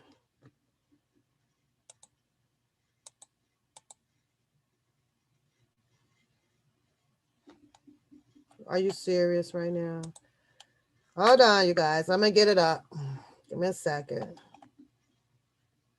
I'm going to play this till I can get it open. So give me a minute.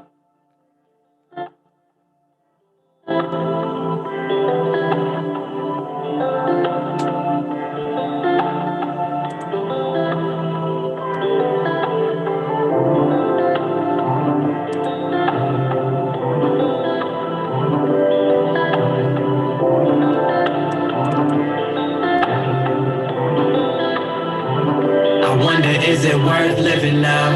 They told me dreams come true once you live it out. I picked up pieces from my childhood in a broken house and healed my soul from the trauma we've been given now. I hear the whispers in the wind under smoky clouds and tell myself once again, I'ma work it out. So much shit can happen, yo, it got me tripping now. Yeah, it's feeling different now. Feel like I'm zoned out, put my phone down, damn it's cold out. Plotting on a rollout, we took our own route, really on our own now. These them winter schemes, plotting for better dreams, cooking flows and melodies for OGs with felonies who've been locked since the 70s. You gotta pray for enemies with jealousy, they only feed off the good-hearted. Just don't bargain, stay in your lane and keep hogging. Know that you a target and gotta finish what you started. Life of being an artist, gotta show them where your heart is. Put your all in, keep calling, keep going, don't stall it. Don't fall for what they all been dishing out. Just be yourself and it'll work out. I wonder, is it worth living now? They told me dreams come true once you live it out. I picked up pieces from my childhood in a broken house and healed my soul from the trauma we've been given now. I hear the whispers in the wind under smoky clouds and tell myself once again, I'ma work it out. So much shit can happen, yo, it got me tripping now. Yeah, it's feeling different now. Yo, living in doubt could be the death for you. It's only a few that'll rep for you and rarely ones that'll step to you and let you know where you wrong at instead of letting you ride away in your soul. Rather be whole and pure in my spirit. This life never ending until you near it. Okay, let's share this. This is shout out to the non-lawyer. I'm not going to read all of it, but I just want to share some things with you guys that kind of just got me puzzled a little bit about some things that he did say. So I was just hoping that you guys can help me, just help me understand this, because he talks about plea deal, okay?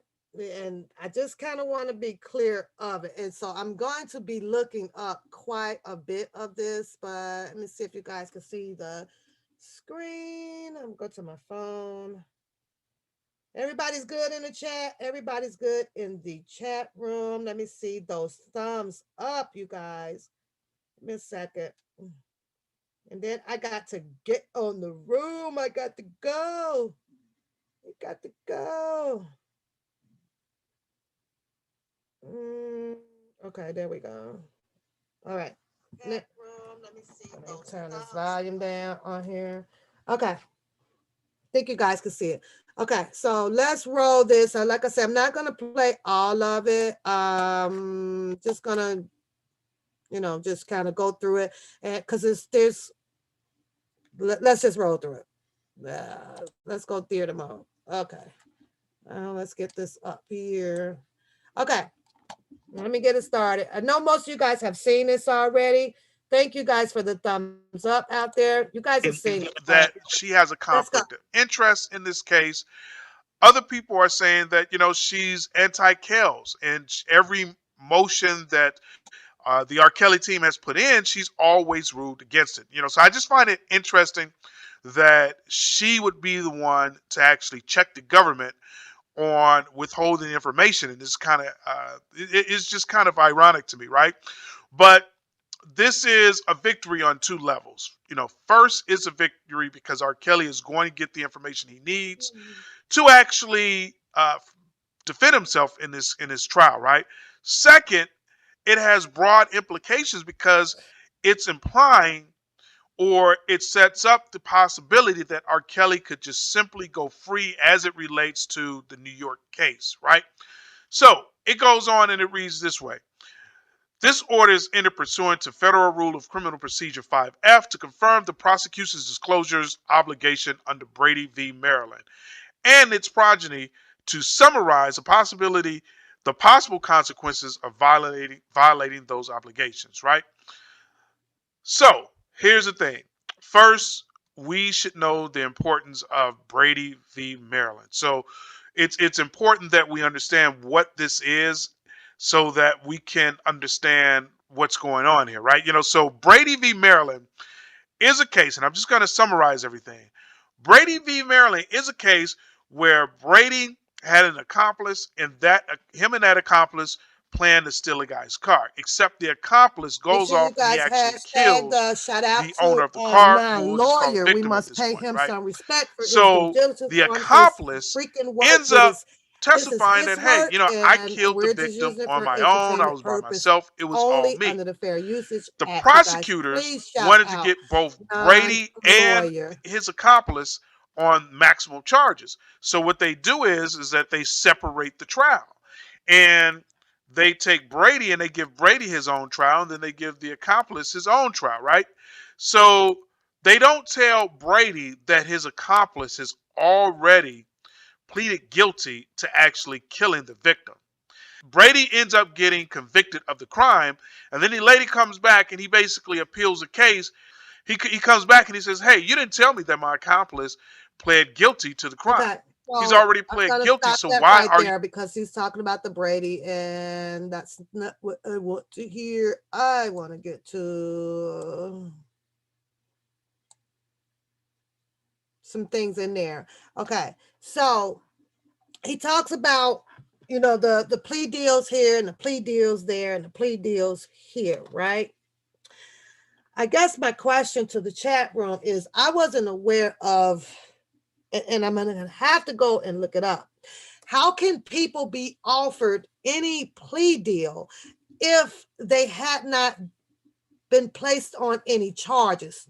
Were there any Miranda rights read? Were there where? Because I miss something out here because I don't remember anybody or as he speaks of in here with was it Lisa Van Allen or something like that? I got to go back and look at it.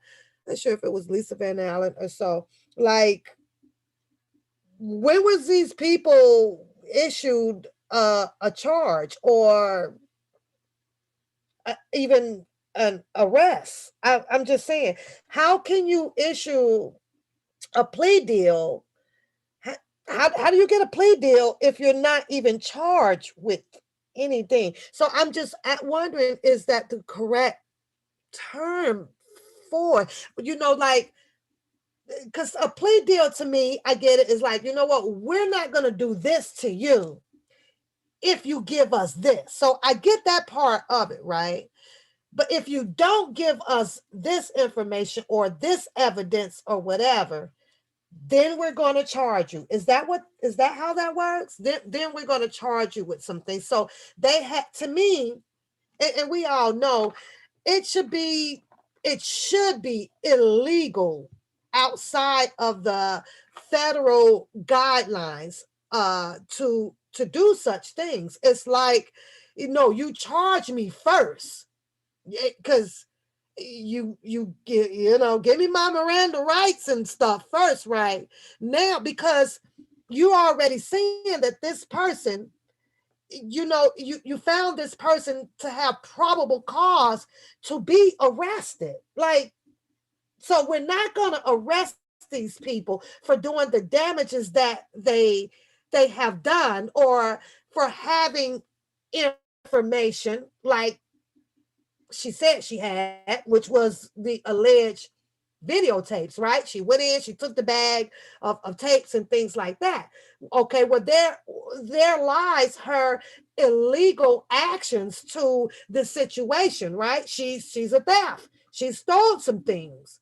But because of the alleged property that she stole, with an attempt to expose Mr. Kelly or drop it off to alleged Theragonis, or you know what I'm saying? It's like, where was her charges at? So to me, an officer of the law, that what she or he has done was an illegal act, but we're not going to arrest you. So we're going to just do, to me, it shouldn't be a plea deal. To me, it should be, we could side bargain with you, because we want him just as well as everybody else. So just we'll sidebar. We won't arrest you or nothing. We won't do none of that stuff. No more. You just, you give us what we want and we'll let you go. That's how I thought it kind of went, right? Because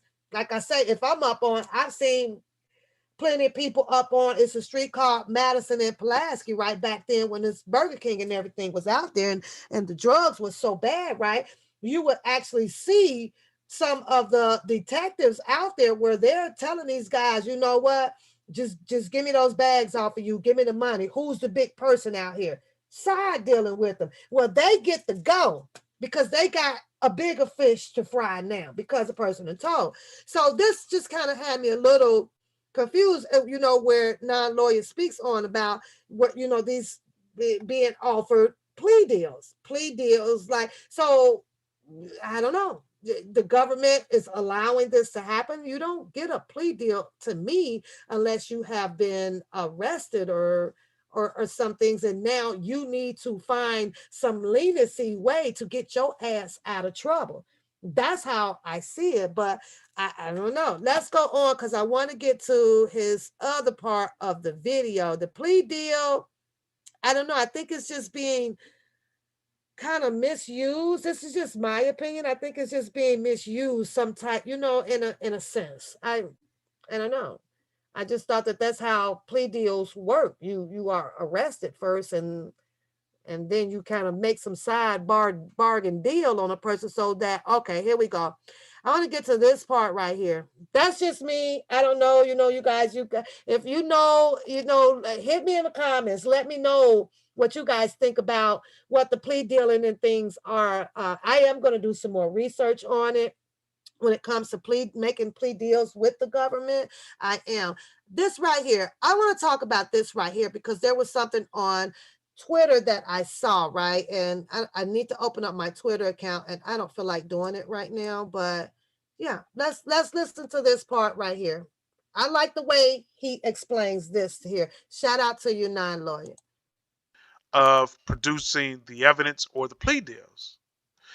One another thing she could do is she can simply grant a continuance. Let me go back. Let me go back some. Let me start at the beginning of here. Reveal the plea deals that they have. What plea deal? Well, I'm going to show you Who what can has happen. plea deal And this is coming from Judge Ann Donnelly, right? You know, because this is her order. Eligible to have Well, plea one of the deals. things that she could do is that she can specify the terms and condition of producing the evidence or the plea deals. One another thing she could do is she can simply grant a continuance. She can impose evidentiary sanctions, meaning that, you know, she can sanction the government. I don't know what type of sanctions you could do to the government, maybe fines and fees and things of that nature. To me, that's not going to be really effective because it's the government. You're assigning someone with deep pocket a fee, and a fee will probably be, you know, the sanction would probably be something like $1,000 or something silly. You know, that's my thinking.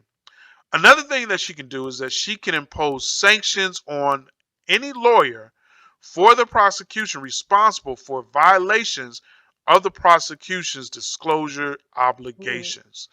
And that's going to be pretty significant because if I'm a lawyer working this case, I don't want to put my livelihood online, you know, just to be vindictive to destroy a man's life. I don't want to put my livelihood online. I don't think anyone wants to put their livelihood online unless they're emotionally involved in the case. Now, you know, lawyers are supposed to be somewhat impartial. At least that's my own opinion. So I don't see lawyers putting themselves on the line to prosecute R. Kelly, right? You know, so if they need to give up this information, they're going to disclose it. They're not going to put not only their lives on the line, but also the lives of their family, who they have to take care of, and their good name. They're not going to do that, right? You know, so when it comes down to it, I believe most people is just going to go ahead and give up the information, go ahead and basically tell Kels who got plea deals, so on and so forth, right? Another thing that could actually happen is that she could dismiss charges before trial or vacate a conviction after trial or guilty plea. Let me read that again. She can dismiss charges before trial or vacate a conviction after trial or a guilty plea. So this is pretty significant because basically what can happen is that, first off, I think they're withholding this information because they know that their case is weak against R. Kelly. And they know that handing this information over is going to make it obvious on its face that they don't really have a case. And if they've given any plea deals out, that's going to basically make their case even weaker because now they have to say, hey, I gave out this plea deal, and you know this guy is coming to testify against Kels, right?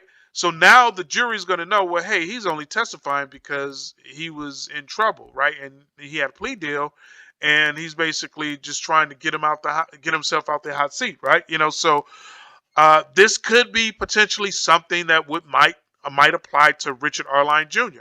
Now, I don't know that he got a plea deal, but to me, it doesn't make sense to just go ahead and plead guilty when you don't get anything in return.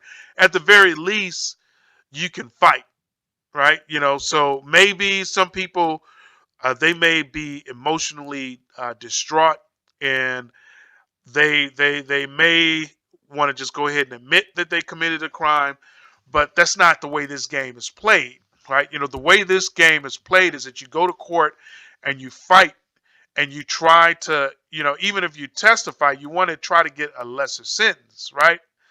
So to me, his guilty plea just doesn't make sense, right? It doesn't make sense. So I believe that he's actually gotten a plea deal.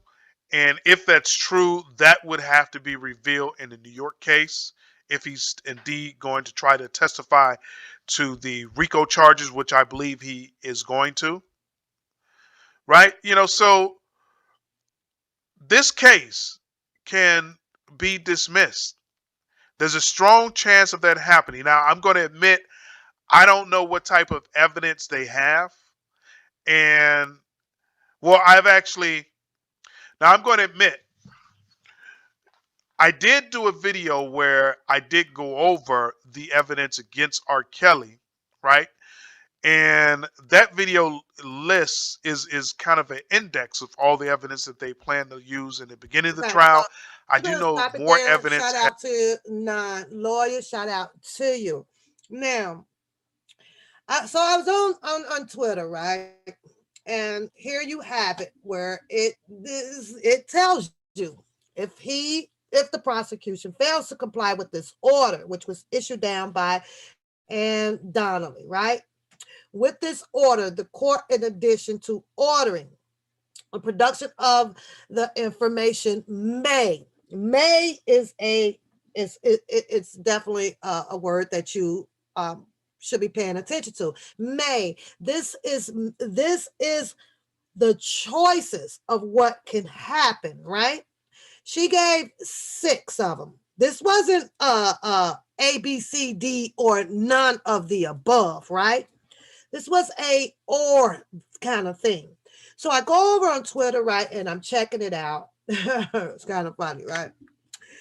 A lot of people, like I say, because we're so conditioned out here, right? And we don't stay open-minded about the subject at hand. And the subject at hand is sitting right in front of you, right there. There's 6 of them, 6 subjects.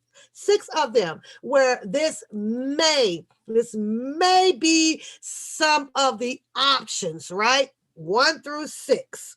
1 through 6. A lot of people, and if I would even ask the chat room, after reading all 6 of them, and because we know we want Mr. Robert Sylvester Kelly up out of the MCC due to the wrongful doing of his rights, right? And the wrongful doing of the case itself, and the wrongful doing of the Lifetime movie and some of the presidency movies, what the Clarys are doing, and we know that. We want all of that to happen, right? But this Donnelly imposed that these 6 things could happen, and it would be of her choice. Her choice. However, if I ask the chat room, we're all gonna pick number 5, right? Everybody's gonna pick number 5 out. So when I go over to the Twitter to check it out, see, what the polls were looking like over there. And of course, yes, the title goes up, Mr. Robert Sylvester Kelly, he will be vindicated, based on all charges will be dismissed before the trial or vacated, a conviction after the trial, or a guilty plea. Everybody goes crazy on that part right there, right? That is one of her choices. That's one of her choices. So let's just hope that it plays out that way, where these prosecutors do not come forth or does not comply due to their own wrongful doing in this case. They know that a lot of things that they're doing is wrong, but it's called chess, you guys. They play it just as well in the courts. They do. But yeah, so they want that one there, to be where Judge Donnelly is relying upon to dismiss all charges against Mr. Robert Sylvester Kelly. When I said that because we are so conditioned, right? We know that there had been, let me close this one out too. We know that there had been 6 choices she gave us. These are the 6 things that I will possibly look into doing if what I had issued my ordinance out to be followed through from the prosecutors. Well, it's up to the prosecutors to see if they're going to follow her orders. Then if not, she allegedly will put into play one of her options. This is how they play games, you guys. For certain things that she did ask for and she does not get, she might apply that to one of the other different categories that she said that she may end up doing. So I'm just saying, just be cautious, be aware of how they speak to the people. Be aware of how they put these verbs and adjectives in their paperwork. You gotta be aware of that. Just because they might not bring this, but they might have brought just this little piece right here. Well, I may apply that to number 2. You know, because they're toying around with the whole case, and we all know that they are. They're definitely toying with the whole case. If nothing that she asked for, that she ordered to come out to be placed for this defense, yes, she just might say, no, number 5, he's out of here, send him home. And that's just me just speaking you from an open-minded of the whole perspective of that document, of that piece of pie. You can't just cut the pie and say, this is what we want, this is how this is going to apply to that whole synopsis that they just put out there. They give you a whole thing. Now you have to apply that to everything. You don't get to just cut a piece of the pie out and go and roll over on your I hope or we wish. This ain't about a hope and a wish. It's about the factual part of the whole thing. So you can take a piece of that pie, and that's the best tasting goddamn piece of that pie. But that other 7/8 of that pie could be the nastiest part of the pie that we would never expect.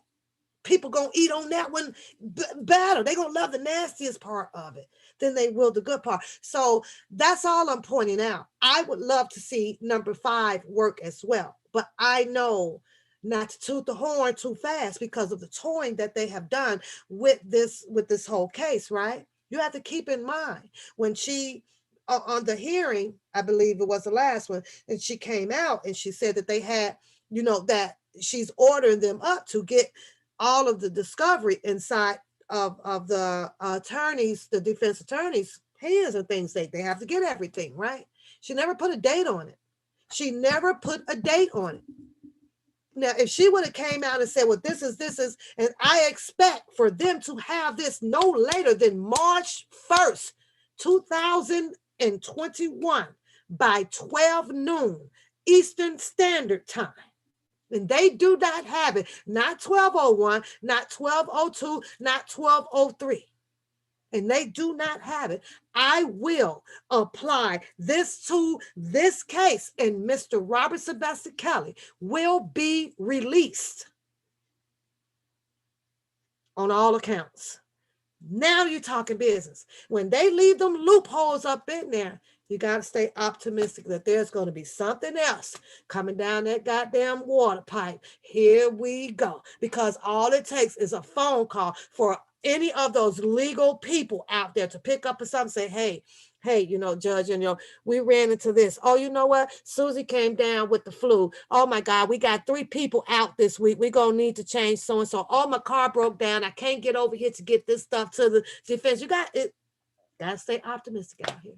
And the judge gonna be like, well, okay, well, we'll meet again so-and-so. We're gonna downplay all this, and then you guys get in touch with the defense team and let them know what the defense team gonna say. They're gonna say, oh, well, you know what? Probably okay. You know why? Because they're getting paid. They're gonna have to go. They got other cases that they're dealing with. That just bought them some more time to deal with the other goddamn case instead of saying, oh, hold up, motherfuckers.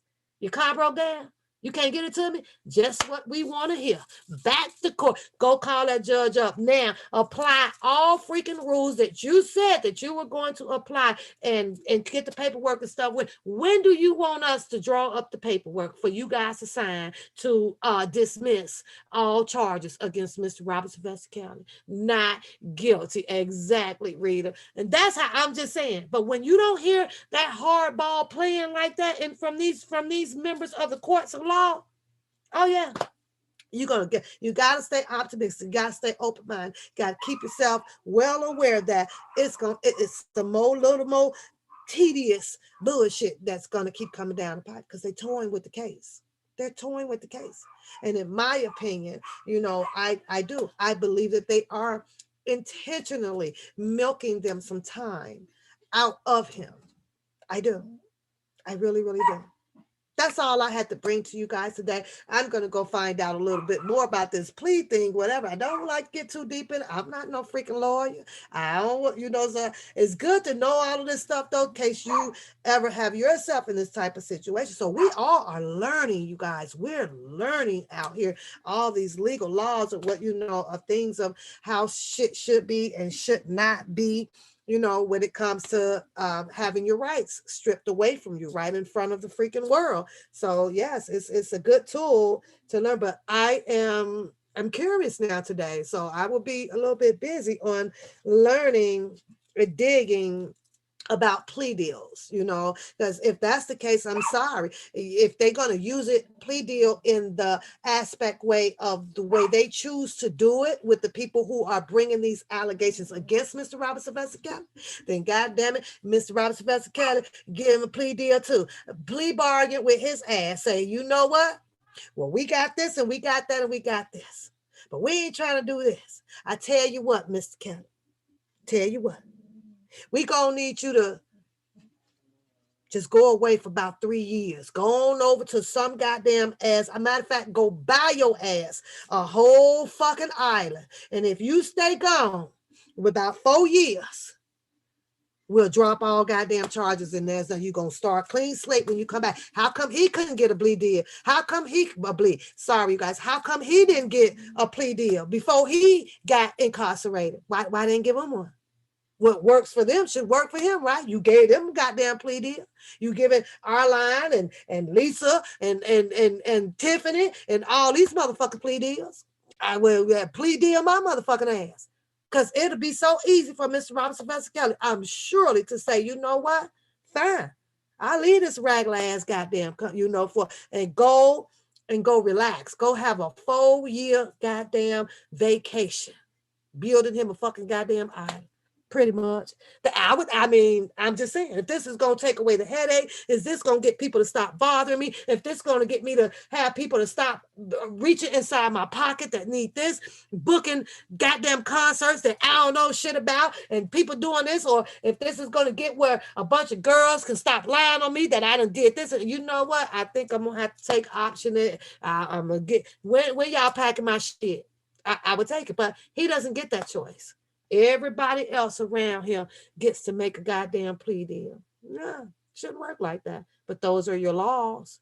Those are your laws, and that's how they allow for that stuff to work, though, you guys. They really do, really do. I appreciate every last one of you guys. Don't forget to like and subscribe and share the show. Don't forget, we have a walk for chaos coming up. I did not mean to be here this long. I am late. Don't forget to support the channel, you guys. Don't forget to come out on your own grown folks thing. You are grown. You can make your choice. If you feel that, okay, my character has been tarnished and I've done this and I've done that, I'm okay with that. I'm okay with that because that's what the devil does, to destroy and kill. So I'm okay with that. But Pap has always been right out here, and I will continue to be right because the right gets good. They get awarded very well through the spirit, and I'm okay with that. I'm afraid of it. I have to let you know, I ain't trying to get my ass spanked by God Almighty. Ain't gonna happen. I might come on here and joke around a little bit and laugh a little bit about this or that, but good Lord Almighty, y'all, ain't gonna happen. Ain't gonna take from you because I don't want you to take from me. Ain't gonna steal from you because I don't want you to steal from me. Ain't gonna kill you because I don't want your family to come back and kill mine. I don't want it. What you give out, and if it's negative, you can almost 10 times expect to get that shit back. That ain't gonna happen. I want to be that person, and I want you guys to be that person. If I see you, Rita or Beverly and Beauty, Petey, if I see y'all goddamn on a flat, that all of our asses is out there helping each other get this damn flat change. And when y'all see me and I'm on the flat, don't just ride by me. That's building back up our people. And the more of us that can have that mindset out here, we can turn this goddamn mentality thing around about all the anger and the bitter. And we can, if we show more love and more love and more love. Yes, it's gonna be some people that we don't like, but that doesn't mean that you have to come out here because I don't like you, Beverly. I'll meet you at the mall, girl. I'm about to kill you. No, it means that I just don't like you. It's okay. We're not gonna like everybody. We're not. We're all different. We're all freaking different people. We are. I think that's all because we got Funky Friday coming tomorrow. I think if I can get my ass up, I'm humping some hours, you guys. I'm humping some hours. You guys get on up out of here. Have yourselves a beautiful, beautiful day. And we haven't done this in a while. For the person above you, give them a heart. For the person below you, share a heart with them. Give yourself a heart. Don't forget to give your girl ONEPAPOOSE a goddamn heart in the show. And let's get ready to go do this walk for Kales, you guys. Let's get ready to go do it. And that's all. That's it. And that's goddamn all. Pap ain't all what that over there doing. Ain't no way and no how. No.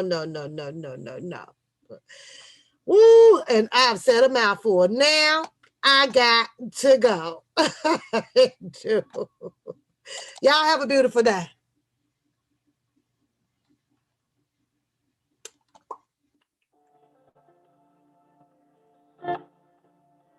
I like this song, y'all.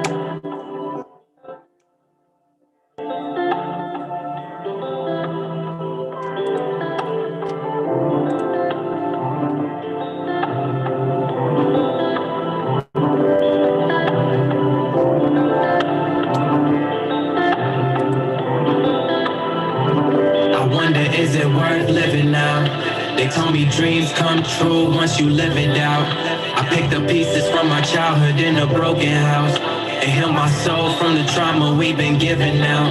I hear the whispers in the wind under smoky clouds and tell myself once again, I'ma work it out. So much shit can happen, yo, it got me tripping now.